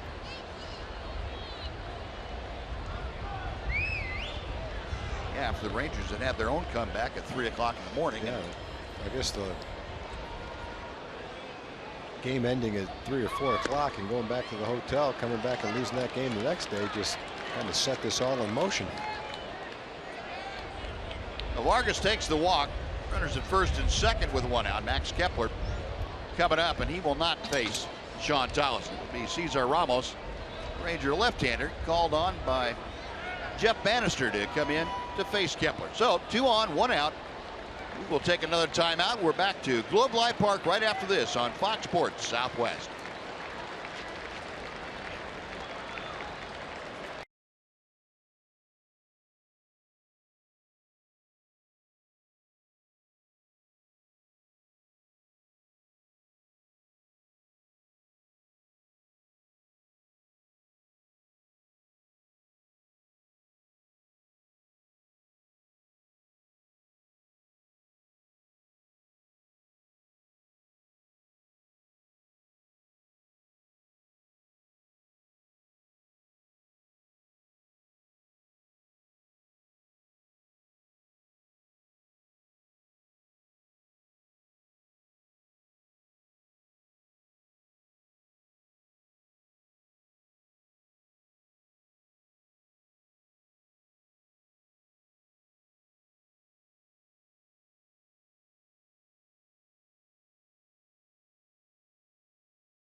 Take a look at this afternoon's high-speed internet replay from AT&T.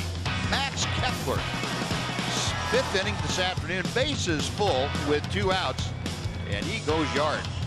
A grand slam that put a big chunk out of the Rangers' armor here this afternoon. That made it 6-0. Rangers have since come back to put 2 on the board. Still trail by 4, and Kepler coming up to face Cesar Ramos, the new pitcher for the Rangers, with 2 on and 1 out. Ramos in his 16th ball game.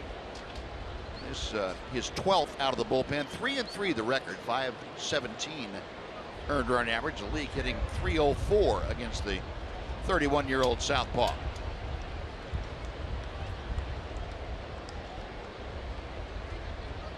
Ramos worked here on Thursday night, first game of this series. Facing Kepler, who is just that 1 hit, but it accounted for 4 runs.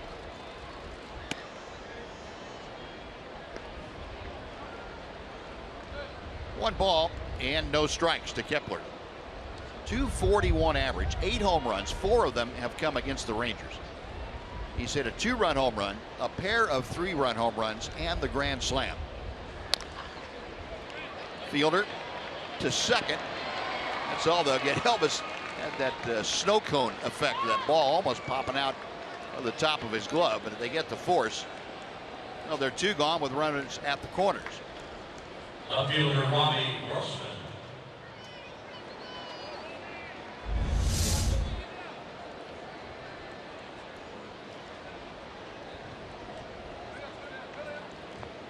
Looking at a lot of ball right there. Yeah.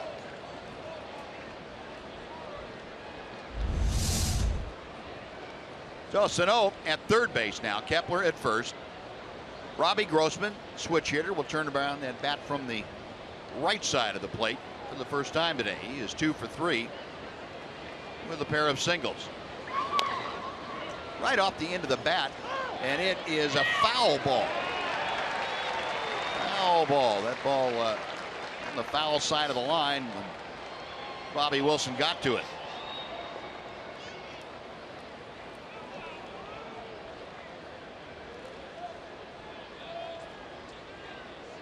Brian Knight, the home plate umpire, right on top to make the call.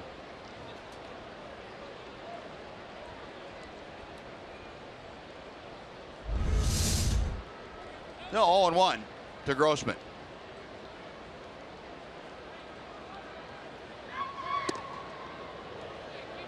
One ball and one strike.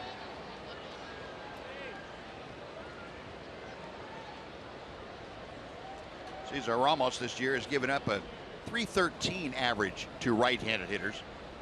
.277 against southpaws. It's the inside corner. 1-2.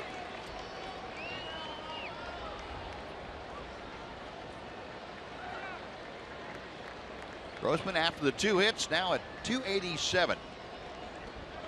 Bobby Wilson out in front of home plate, giving the defensive signals to the infielders. They know what Rangers' theory would be with runners at the corners and 2 outs. Potential double steal attempt situation.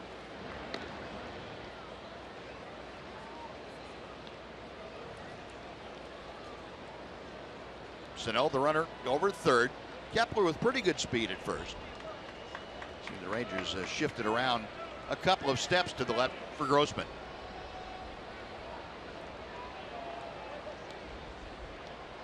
Ramos picks out a sign. He's ready to go. No, he's not. Take that back.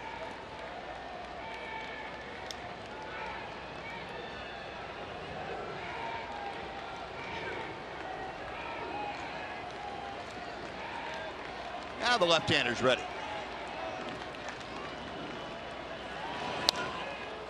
Looper to right, that's going to fall for a base hit. Sano scores. Checking in at second is Kepler. Grossman, his 3rd hit of the afternoon, produces the 7th run of the day for the Twins. They lead it 7-2. Center fielder Eddie Rosario. Well, Grossman not solidly struck, but had it the right place. Drives in his 21st run of the year. And that run on the ledger of Sean Tollison today. Tollison still responsible for Max Kepler at second base. Here's Eddie Rosario. Ball 1. Rosario 2 for 3. And a 4 for 5 night last night. 2 for 3 here this afternoon. He'll be sorry to leave Globe Life Park. Rangers will have a limo waiting for him outside the clubhouse. Make sure he gets on the plane. Get him out of here. 2-0.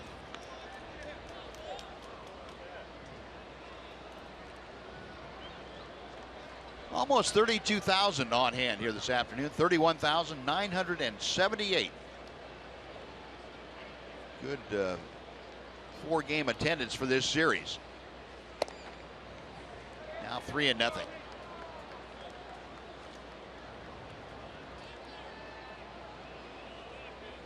Ramos falling behind the left-handed hitting Rosario. He has a right-handed hitter who is equally hot in the on-deck circle, Kurt Suzuki.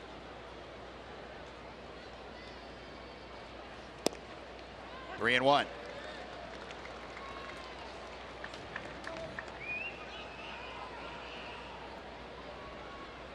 Rangers with the attendance here this afternoon now have gone over the 1.5 million mark.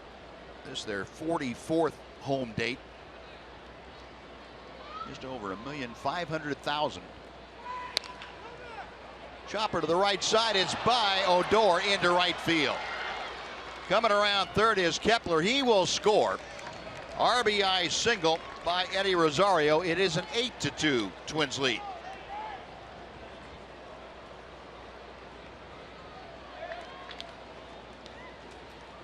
Rosario with another RBI, his 13th of the year.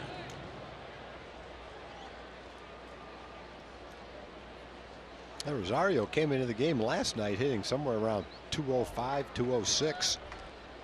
Had the 4 hits last night, got 3 more today. Well, the Twins now 8 runs on 14 hits, and that has been the theme of this 7-game series between the Rangers and the Twins.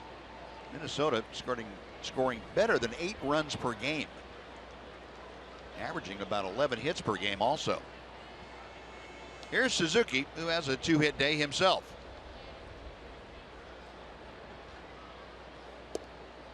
One ball and no strikes. Suzuki doubled and scored. He led off the big 5-run 5th with a 2-bagger. Had a single to left field his last time up. That was in the 6th inning.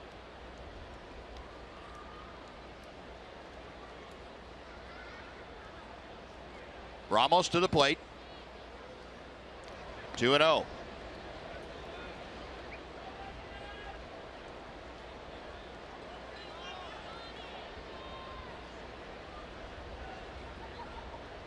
Crowd on a 93-degree afternoon now. Getting a little bit restless. They feel like they've seen this book before. Don't really like the chapters as they're falling in place.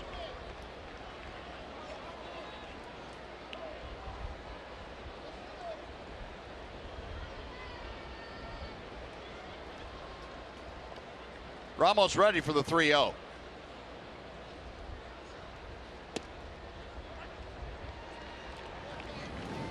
Suzuki taking all the way.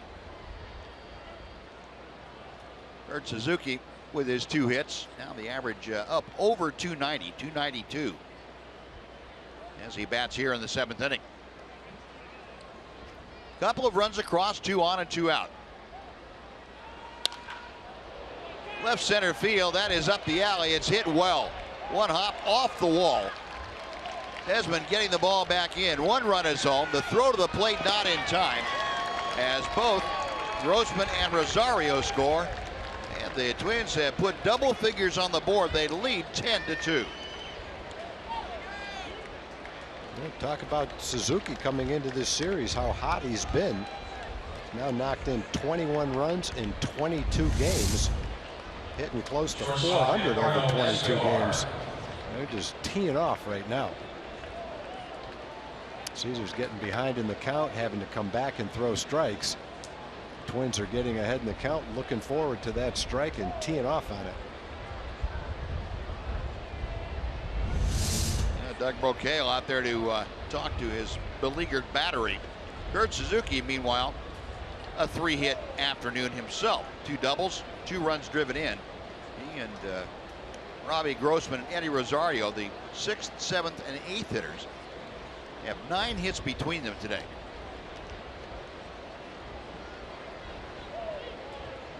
Here's Eduardo Escobar.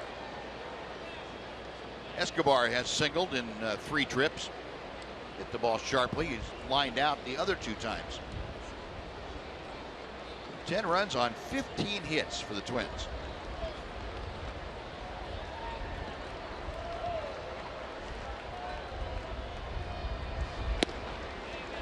One and one.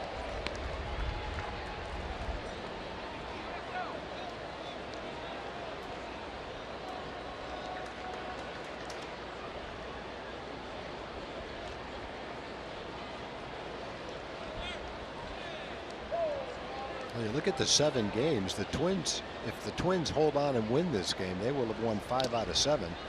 And the 5 games they won, will have won, really haven't been that close. The Rangers, the 2 games that they've won have been close games. Yeah. In fact, if Suzuki got a squeeze bunt down in the first game in Minnesota, the Rangers won, that might have been different.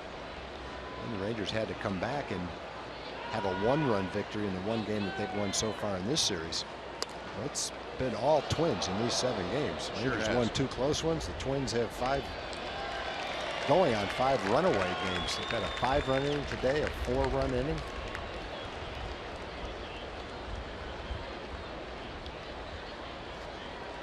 A ball and 2 strikes to Escobar. Escobar, the 8th hitter that has come to bat for the Twins here in the 7th. That's out of play to the right.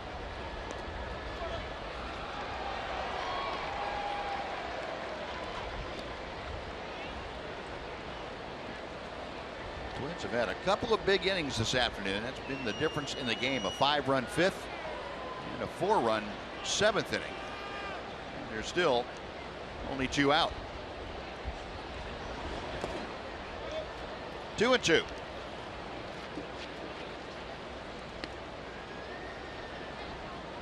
The Rangers lost one game in Minnesota 5-4. That was a close loss. That was the one where Desmond hit the line shot down the right field line that was about a foot foul that might have been a game-winning hit. So that was a pretty close game. But the Twins have had several games where they had double-digit runs. Full count from Ramos.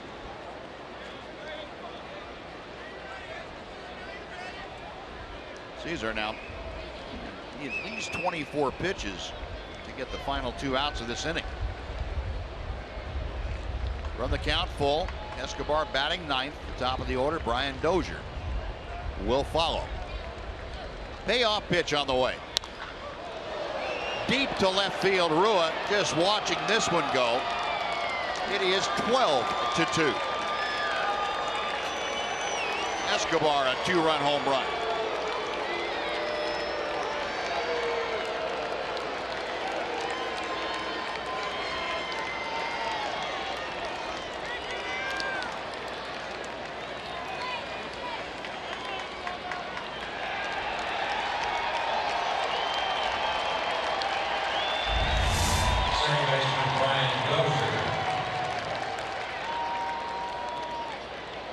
Down pretty much in the middle of the plate. Escobar getting the barrel of the bat to it.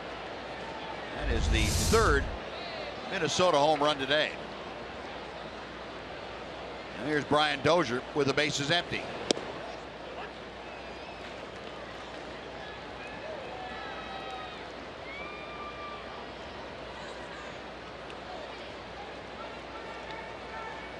Dozier, the only Twins hitter that has not had a base hit today. And he drives this one to right center field. Chu is watching that one sail into the Ranger bullpen. Back-to-back home runs by Escobar and Dozier. It is 13-2.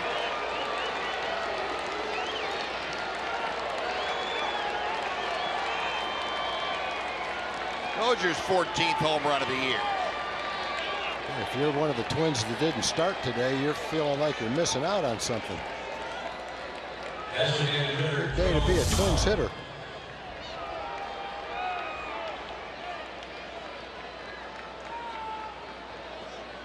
Dozier showing you pretty good power to the opposite alley. Snaps an 0 for 13 that he was mired in. Tapper by Mauer right back to Ramos. And that will do it. But the Twins send 10 men to the plate. 7 of them score. We will take the 7th inning stretch with Minnesota leading 13-2. And now let's join Chuck Morgan as he introduces God Bless America. Ladies and gentlemen, please rise and direct your attention now to the area behind home plate and welcome Robert Brigance. In honor of the veterans who have served our country and the servicemen and women who are currently stationed at home and around the world, Robert will now perform God Bless America. God bless America, land that I love. Stand beside her and guide her to the night with the light from above. From the mountains to the prairies, to the oceans white with foam.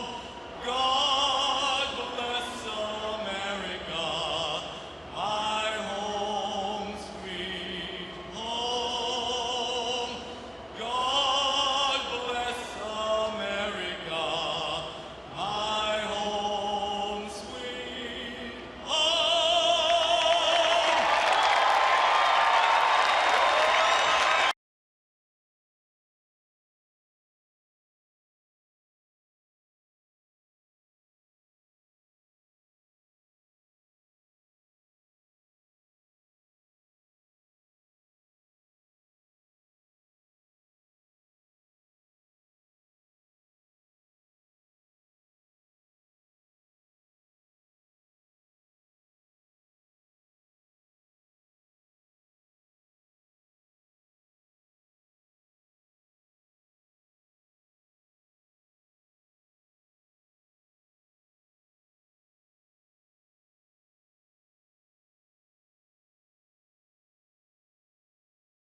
reminder that fans attending the game on Sunday, August 14th will be treated to an Adrian Beltre removable helmet bobblehead. That's courtesy of Nitto Tires. Be one of the first 15,000 fans to come out to the Tigers and Rangers game to collect this one-of-a-kind bobblehead. Find your tickets at TexasRangers.com. Remember, remove Beltre's helmet at your own risk. Should have had a removable helmet and given him the ability to slap your hand away.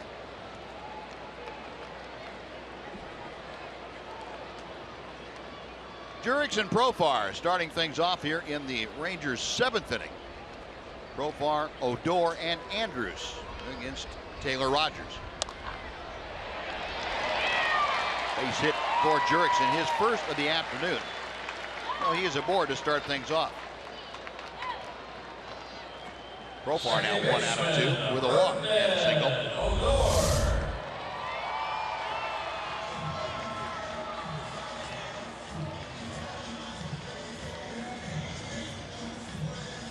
The 6th Ranger hit of the afternoon.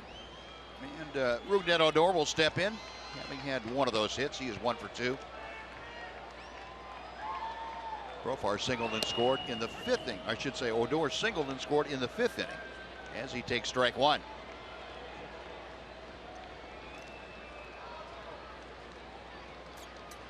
Average at .276 for the Rangers second baseman. Now with a 4-game hitting streak that he will take into the All-Star break. Forget the Rangers open up post All-Star play against the Chicago Cubs. 3 of them coming to you from Wrigley Field, all-day games in Chicago. That's going to be an interesting series, Buzz. You've got 2 really good teams that are limping into the All-Star break, not playing very well. Both of those teams are going to be saying, okay, the rest did us well. Now let's go out and play ball like we can. And we'll see which team's able to do that after the All-Star break. Maybe they'll both do it. We'll have some great games. A lot's going to depend on the pitching for both ball clubs. And Odor gone on strikes here. That's out number 1. Hendricks, Hamill, and Lackey are the scheduled starters for the Cubs. And on the National League All-Star team, the entire infield, all 4 of them, Rizzo, Zobrist, Russell, and Bryant, we will see in Wrigley Field coming up on Friday. They are All-Star starters. We will see them up close and personal for the 3 games in Chicago. Well, here's Nomar Mazara. He is going to pinch hit for Elvis Andrews, taking ball 1. Mazara hitting at .281 with 11 home runs and 36 RBI. Well, Elvis finishes the afternoon 1 for 2 with an RBI.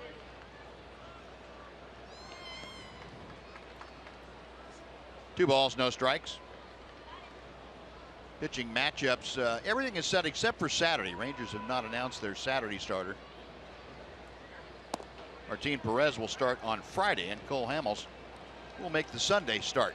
Hamels returning to the scene of his no-hitter last year.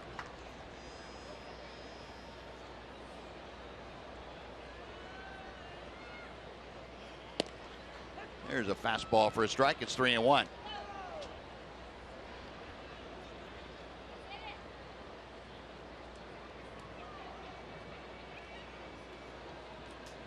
Rogers a check of first and hits the outside corner to fill the count.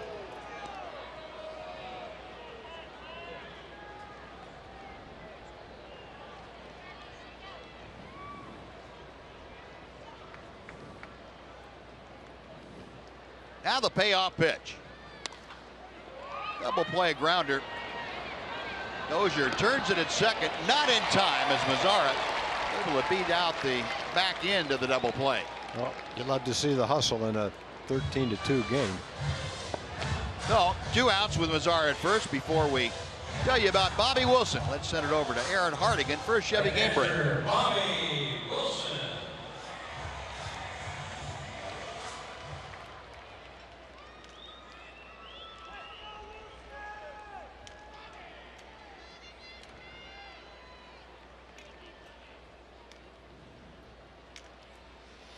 All right, Aaron, thank you. That's a 3rd straight comeback that Houston made. One of them fell short yesterday, but the other 2 They were behind 1-0 in the ninth today and tied it up. Sliding catch by Max Kepler brings the 7th to an end. Rangers strand a runner. On to the 8th we go. 13-2 Twins.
Park time for Progressive fan of the game. We got to give it to little Kel. Come on, Jay, take a shot of that. It's his birthday. He comes in from Oklahoma. He's been working the left fielders all game long, Buzz.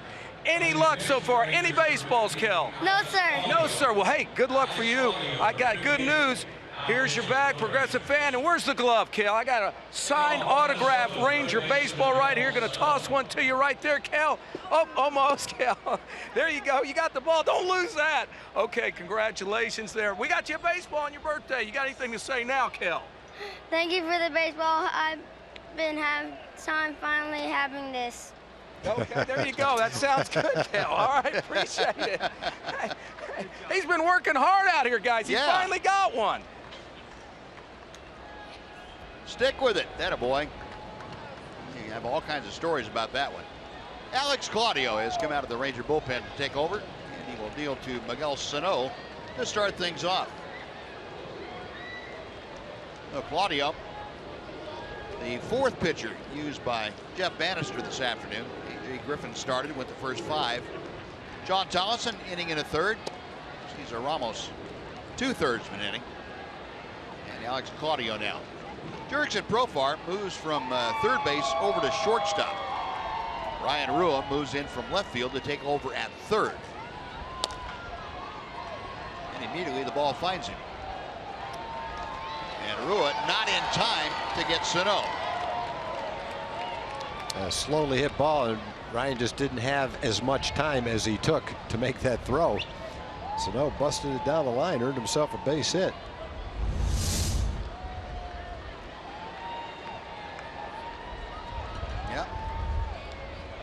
So Sano with his 2nd hit of the afternoon, his 2nd consecutive hit.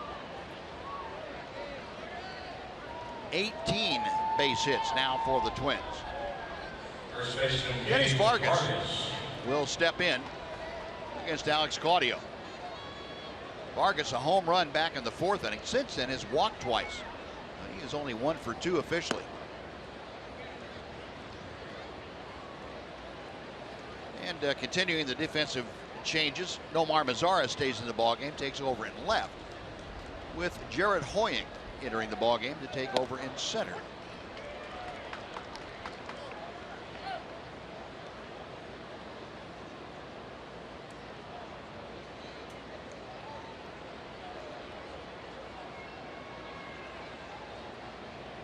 Claudio with the 1-1.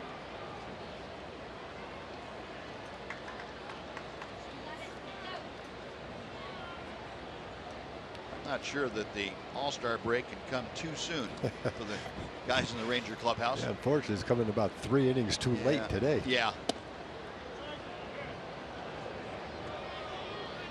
Now you get to a situation like this, and if you could get down on your hands and knees and beg for an off day, you'd do it. Find some way to just to turn things around a little bit. Rangers will have 4 days off. And hopefully be able to get things back in order. Get their pitching realigned, get some guys some rest, and get back at it on Friday against the Chicago Cubs. 3-2 pitch coming from Claudio.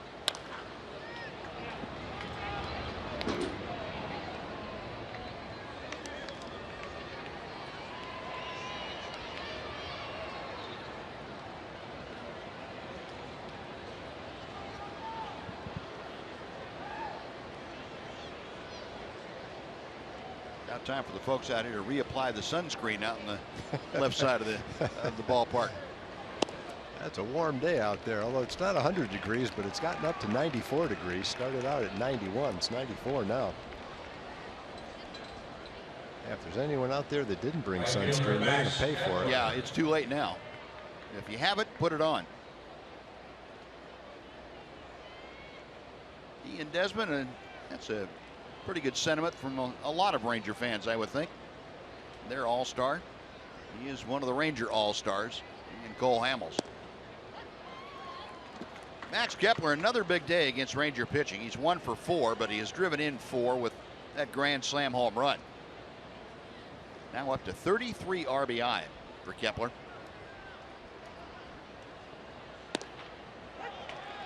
Nothing and 2.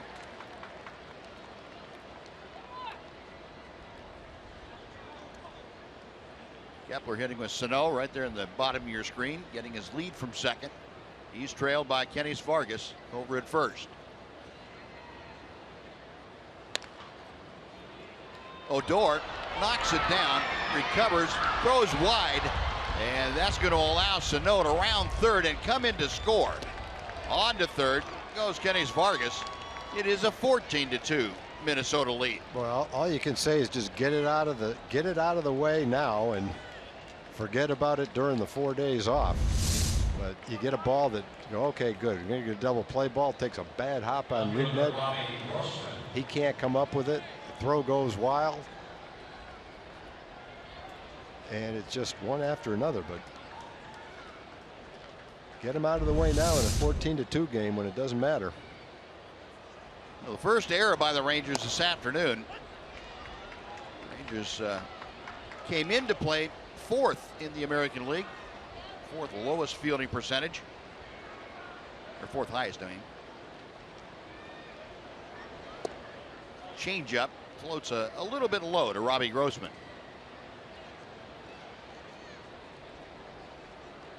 Grossman 3 for 4 this afternoon with an RBI. He has scored once.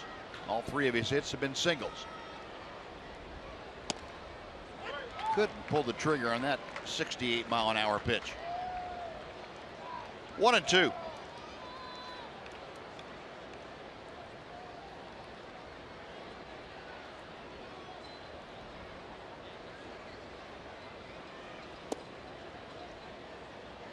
Count evens up as Claudio misses low and inside.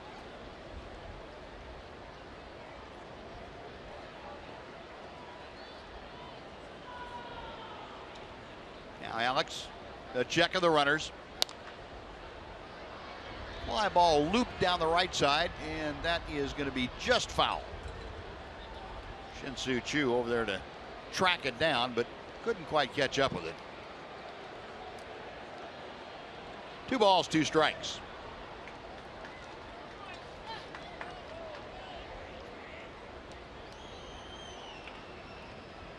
Grossman a .291 average after getting 3 hits in his first 4 at-bats. And Vargas over at third, Kepler at first.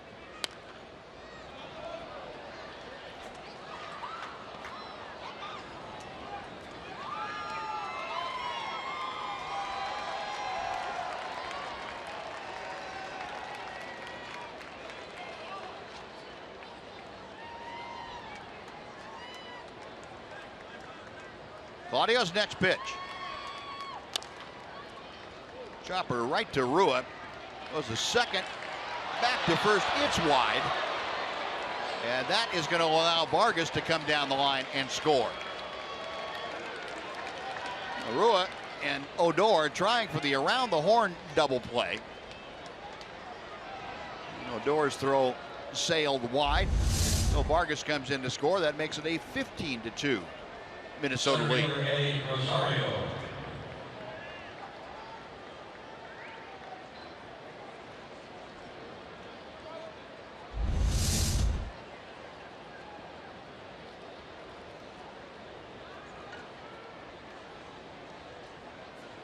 Second error of the inning on Rougned Odor.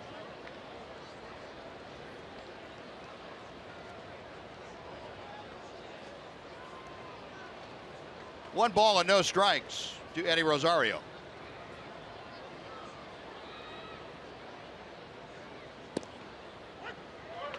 One and one. Rosario, a double and a pair of singles today. 3 for 4. Drove in his 13th run of the year in the 7th inning.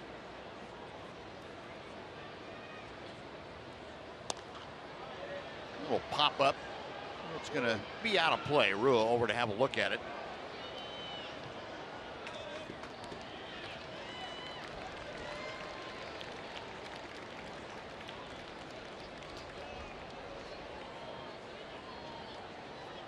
There'll be several stories along with that foul ball.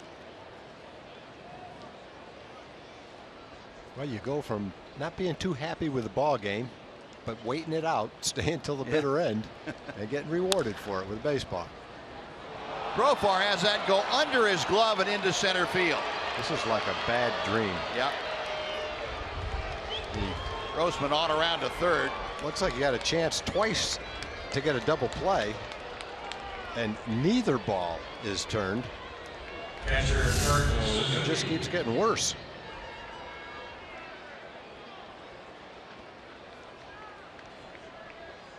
Doug Brocail now is going to go out and see if he can help out his pitcher, Alex Claudio, a little bit. Yeah, poor Claudio saying, hey, look, had a couple balls that could have got me out of the inning, but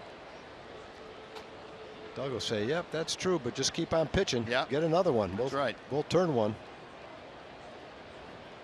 Well, 3 errors in this inning. It has been the nightmare. And Prince Fielder, a little veteran presence in that get-together.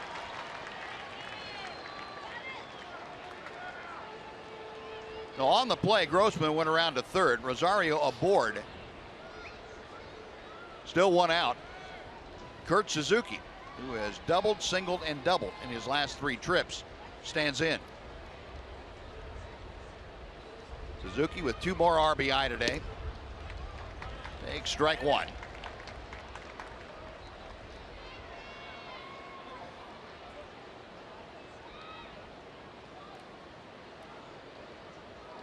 Suzuki's average, as you can see, approaching that 300 level, 296. 0-2.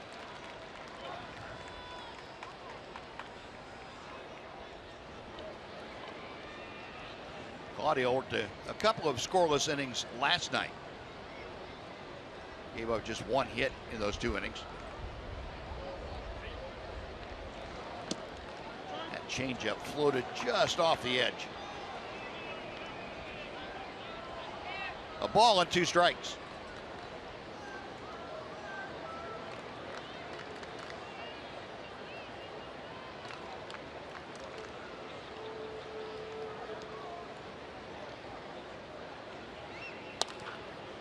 Let's try it again.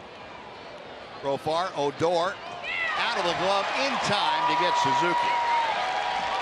6-4-3, and that closes the door. A run on 1 hit. There were 3 errors and 1 man left. On to the bottom of the 8th, 15-2 Minnesota.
uphill battle here at Globe Life Park as they trail the Twins by a score of 15-2 as we head to the bottom of the 8th. The best news about that, the top of the 8th is over. That was not pretty. It is the finale of a 4-game series between the Twins and the Rangers, the last game of the unofficial first half of the season. The second half will get going in Chicago on Friday. Coverage begins at 12:30, a day game affair here on Fox Sports Southwest. There you see a couple of the hot hitters headed into this one out of the break. And a big thank you to the fine folks at AT High-Speed Internet for getting us ready for the first game of the unofficial second half, guys. All right, Em, thank you. Well, Neil Ramirez, former Ranger farmhand, is on now to face the Rangers here in the 8th inning. Be at the top of the order: Shin-Soo Choo, Jared Hoying, and Adrian Beltre.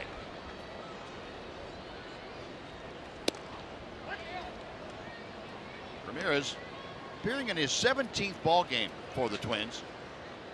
5.21 ERA, the league hitting .239 against him. Twins claimed him off waivers from Milwaukee. Back on June 12th. He had started the year with the Cubs. Cubs designated him for assignment in mid-May, and Brewers put in a waiver claim, got him on the 31st of May. And designated for him for assignment 2 outings later. That was on June 9th. 2 balls and a strike to Shin-Soo Choo, who is 1 for 2 today. 3-1.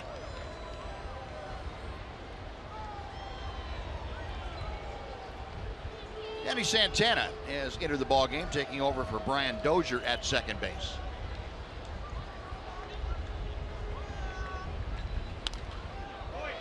Full count.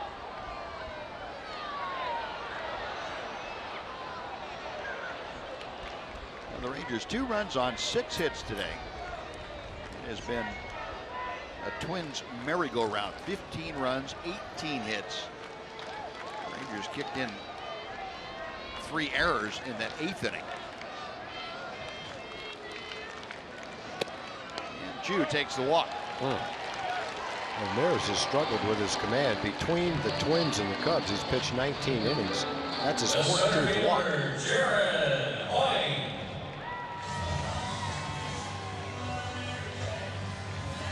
Paul Molitor probably not very thrilled with command in a 15-2 game.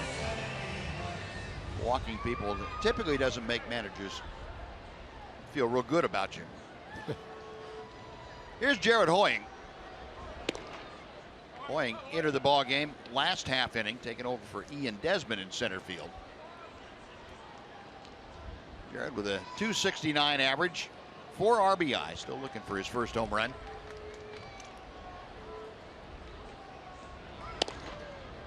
Two balls, no strikes.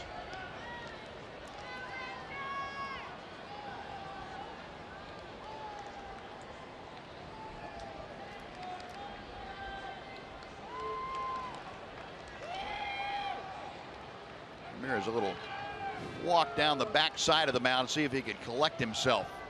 Find the strike zone to the 2-0 pitch. Hoying drives one to center. Rosario back on the track and makes the catch. Jared gave it a pretty good ride, but came up about 5 or 6 feet short. That's out number 1. That brings up Adrian Beltre.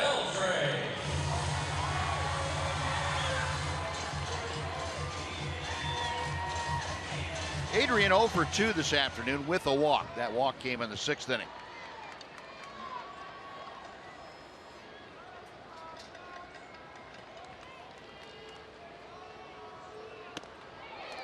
One ball and no strikes. Neil Ramirez, 44th overall pick of the 2007 draft by the Rangers. He's in the supplemental round.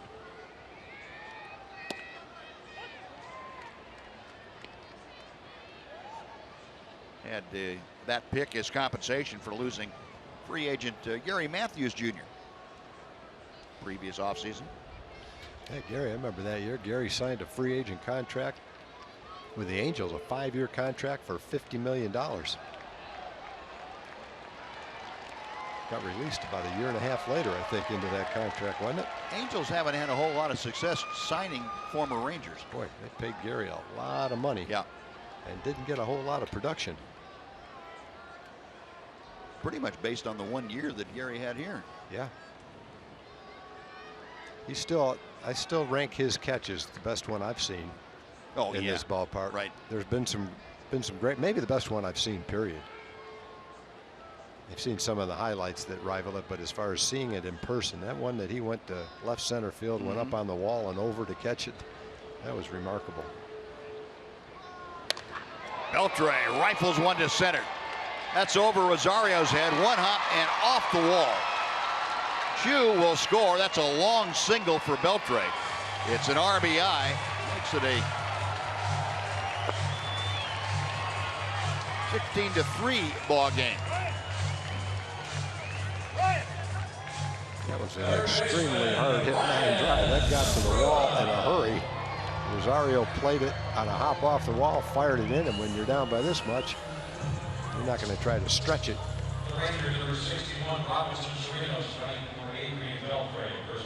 Robinson Chirinos enters the ball game to take over for Adrian Beltre. Well, Chirinos going to stretch his legs out a little bit, running at first base. Ryan Rua takes an off-speed pitch for strike one. Rua 0 for 3 today. He has struck out twice, grounded out. Once into a double play.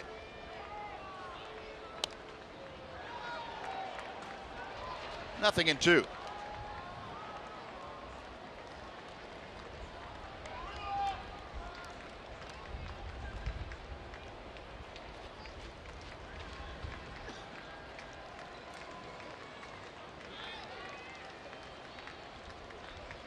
Ramirez back to the plate.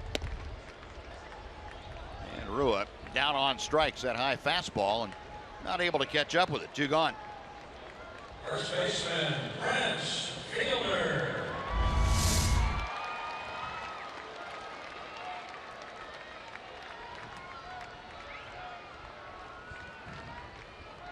Now Prince Fielder will come up.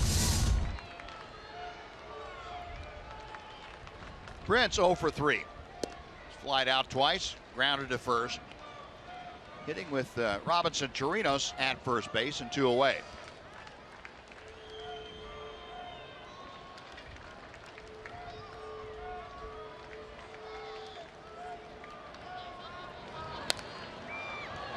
Ramirez got in on Fielder, and Prince fought it off foul down the right side. No balls and 2 strikes.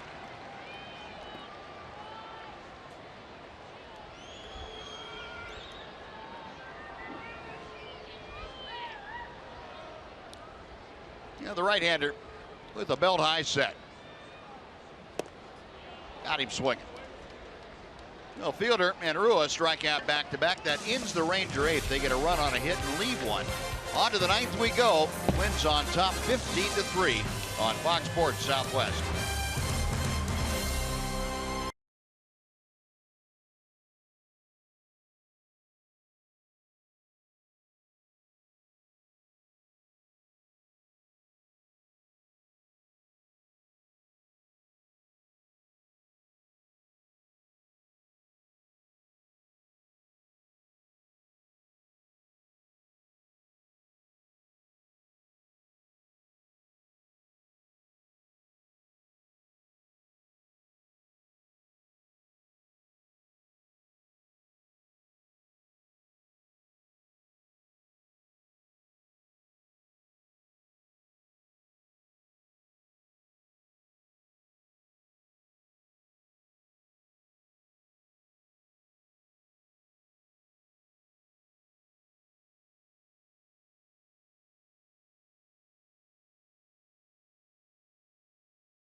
Globe Life Park. Rangers needing a quick 3 outs here as they trail by 12. I can imagine the All-Star break will be warmly welcomed after this one. Em mentioned it earlier in the telecast, 37 games in 38 days, including hopping time zones, so a rest is very much needed.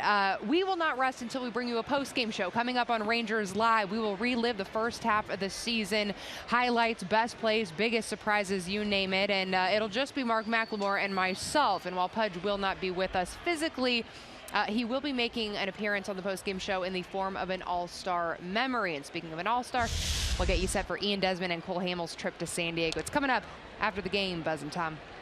All right, Aaron, thank you. Eduardo Escobar leading off the 9th inning for the Twins. Fouls off that first pitch. It'll be Escobar, Santana, and Joe Mauer face Alex Claudio here in the 9th inning. Escobar homered his last time to the plate. And he pokes one weakly out to Odor. That is out number 1. Next will be Santana. Second baseman Danny Santana. Danny Santana getting his first at bat of the afternoon. Took over defensively for Brian Dozier last half inning. Santana, a .251 average. The switch hitter batting from the right side against Alex Claudio. Santana, a couple of home runs, 13 driven in this year.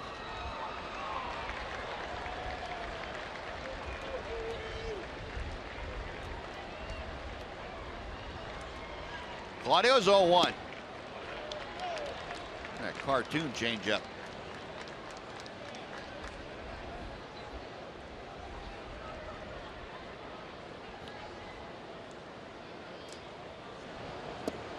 Got him.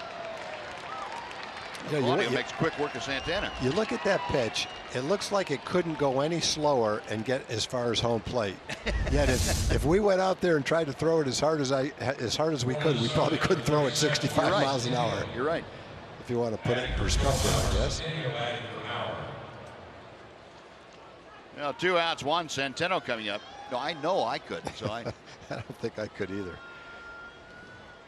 Centeno coming up as a pinch hitter for Mauer, and he takes strike 1.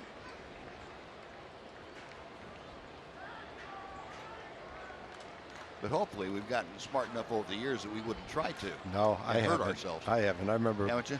Was it last year or the year before? Mac and I tried to throw a ball to the pitcher's mound out of the booth without warming up. I think Mac threw it over the pitcher's mound. He was trying to throw it to second base. And fly. I was trying to get it over the screen. But I didn't throw it as far as Mac, but I threw it just as hard as Mac. It just didn't go as hard. Right. And Alex Claudio gets a couple of punch outs. So 1-2-3 9th. Rangers come to bat in the bottom of the 9th, trailing 15-3 on Fox Sports Southwest.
On Fox Sports Southwest is brought to you by Southwest Airlines.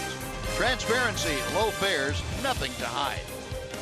By AT high-speed internet. Get a deal worth talking about. Get high-speed internet from AT&T. And by your Texas Ford dealers. Visit your local Texas Ford dealer today during the Ford Freedom Sales Event and see why Ford is the best in Texas. Neil Ramirez back to the hill. He is working now in the 9th inning to Jurickson Profar. Profar to be followed by Rougned Odor and Nomar Mazara. Profar this afternoon is 1 for 2. He has had a walk and a single. Also tapped back to the mound. 0-2.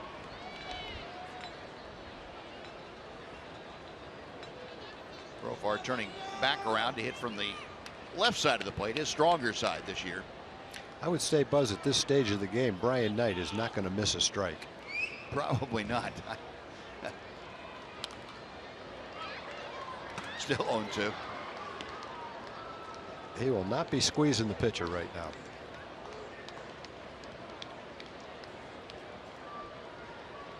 That's not to say he would at any other time during the ball No, game, but not necessarily. much less likely now. I agree with you. If he's ever going to do it, it wouldn't be now. He's laid off that one. It's 1 ball and 2 strikes. You know, we talk about the players and how difficult it is to play in games like this, about being out there for so long with the Rangers. How about the umpires? How about the plate umpire having to be back there calling all these pitches for going on 3 hours and 10 minutes now? Yeah, the umpire will have some water brought to him maybe by someone in the Ranger dugout. But they don't go sit in the dugout and get in the shade. They're out there the whole time standing up. Wearing black. Yeah, there's no dugout for them. There's no chair. 2-2 pitch. Full count. I think I'd be more tired as an umpire than I would as a player. Yep. Standing up for 3 hours. Definitely as a home plate umpire. Who knows how much weight they lose in a game? It's like a catcher. Payoff pitch to Jurickson. Belted to right field. Kepler is back. That ball is in the upper home run porch and bounds out. Profar unloads for his 4th home run of the year. 15-4.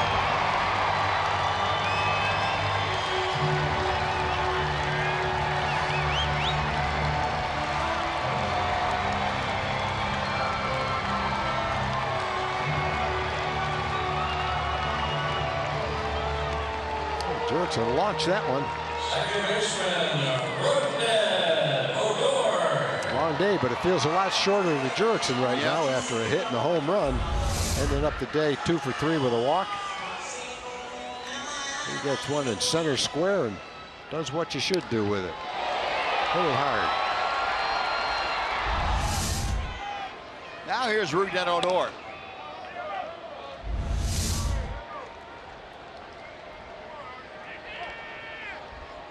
Guy sat out there for 8.5 innings. Lost his concentration for 1 second. That's heartbreaking. I think I might have to go down to the Majestic Grand Slam shop and buy a ball. Yeah, if it was the 4th inning, I think Noxie would be on his way out there to give him a ball. Probably. 1-1 pitch. 2 balls and a strike. Odor singled and scored back in the 5th inning. He's 1 for 3 today, and the average at 275 for the year. Ramirez all over the place. 3-1.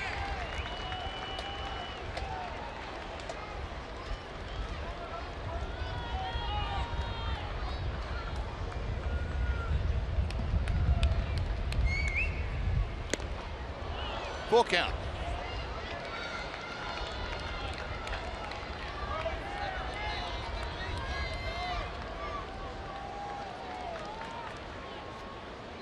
Ramirez made his Major League debut with the Cubs back in 2014. That's out of play. Appeared in 50 ball games in Chicago that year. Went 3-3. They were all out of the bullpen. And in 2015, had just 19 appearances.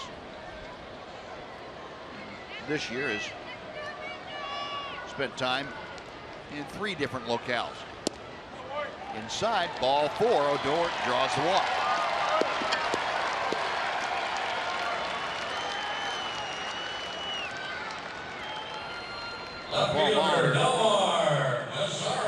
Can't stand to look. It has been difficult, although he can take solace in the fact they're leading 15-4 at this point, but he still has nobody up in the bullpen. He's going to leave it to Neil Ramirez to see if he can close this thing out.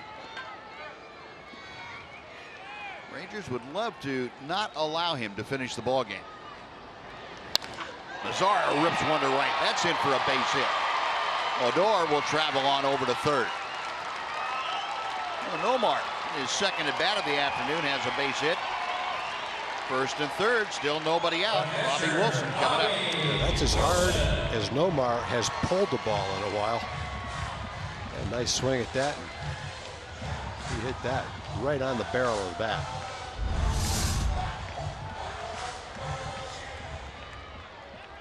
He had a ball he hit in the game the Rangers won in this series to left field. About that hard. Yep. But it was nice to see him pull that pitch down and in, it looked like. Bobby Wilson going up there swinging fastball, and he didn't get one. Bobby 1 for 3 today. RBI single back in the 5th inning.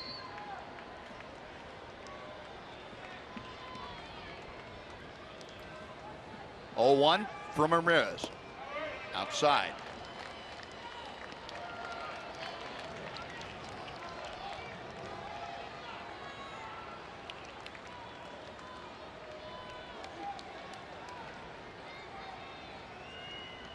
Now the 1-1 pitch coming.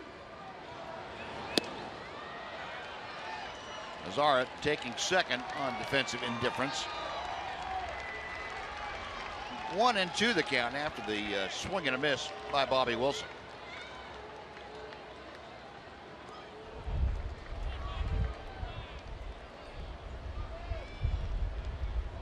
Suzuki out there to make sure that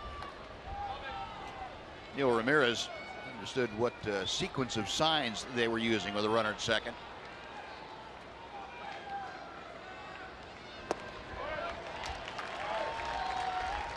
Two balls, 2 strikes.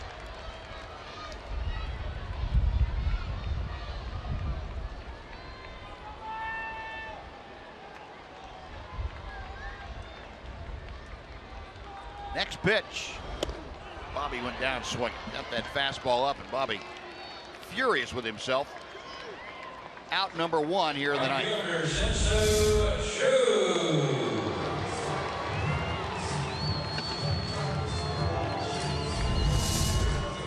Well, 3 strikeouts now for Neil Ramirez. 1 out, runner still at second and third.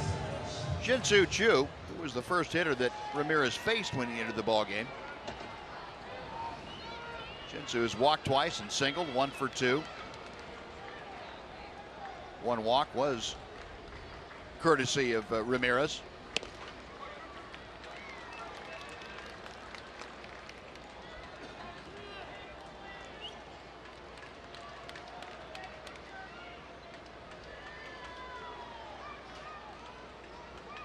The 1-0 pitch to Choo.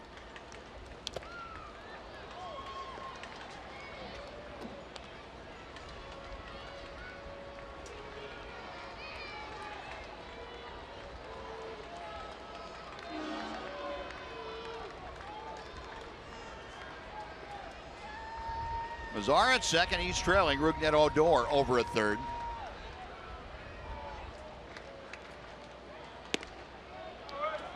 Two and 1.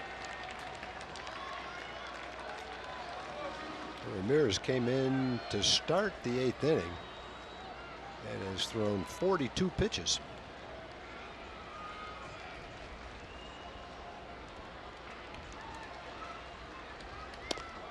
Outside, 3 balls and a strike.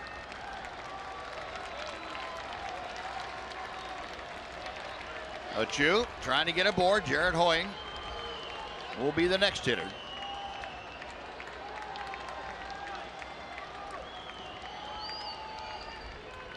The 3-1 pitch. Foul ball will fill the count.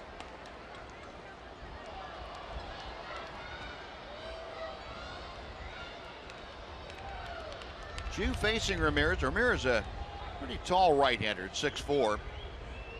He's from Virginia Beach, Virginia.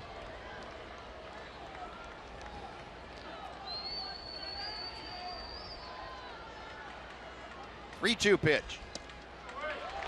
That'll load him up. Chu walks for the third time today. Well, Molitor doesn't want to get anyone warmed up, but it's not so much that he's worried about the lead disappearing. Well, I guess there's a limit to how many pitches you want your guy to throw in less than 2 innings. Neil Allen's going to go out and have a chat with Suzuki and Neil Ramirez.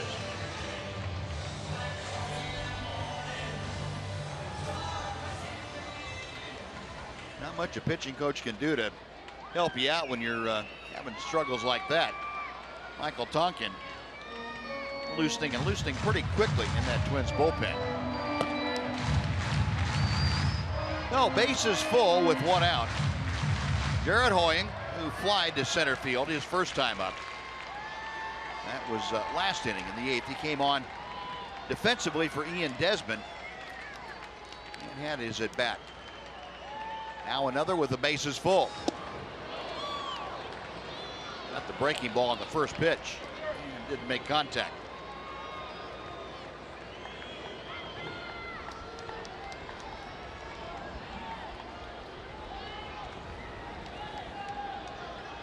Ramirez with the 0-1. 1 ball and 1 strike.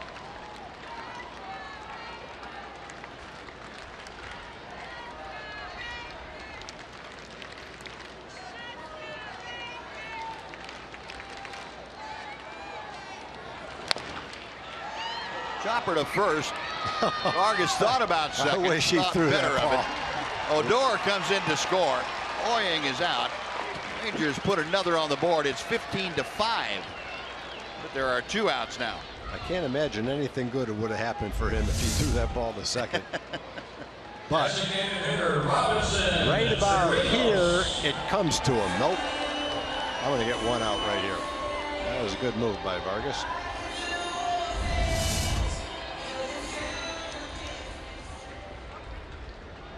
Now 2 outs, second and third. Robinson Chirinos, who pinch ran for Adrian Beltre last inning, will get his first at bat.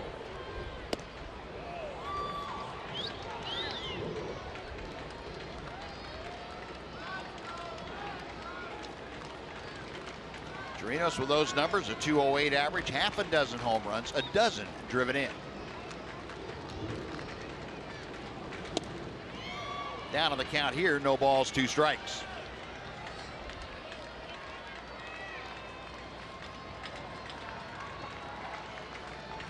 That was the 50th pitch for Neil Ramirez.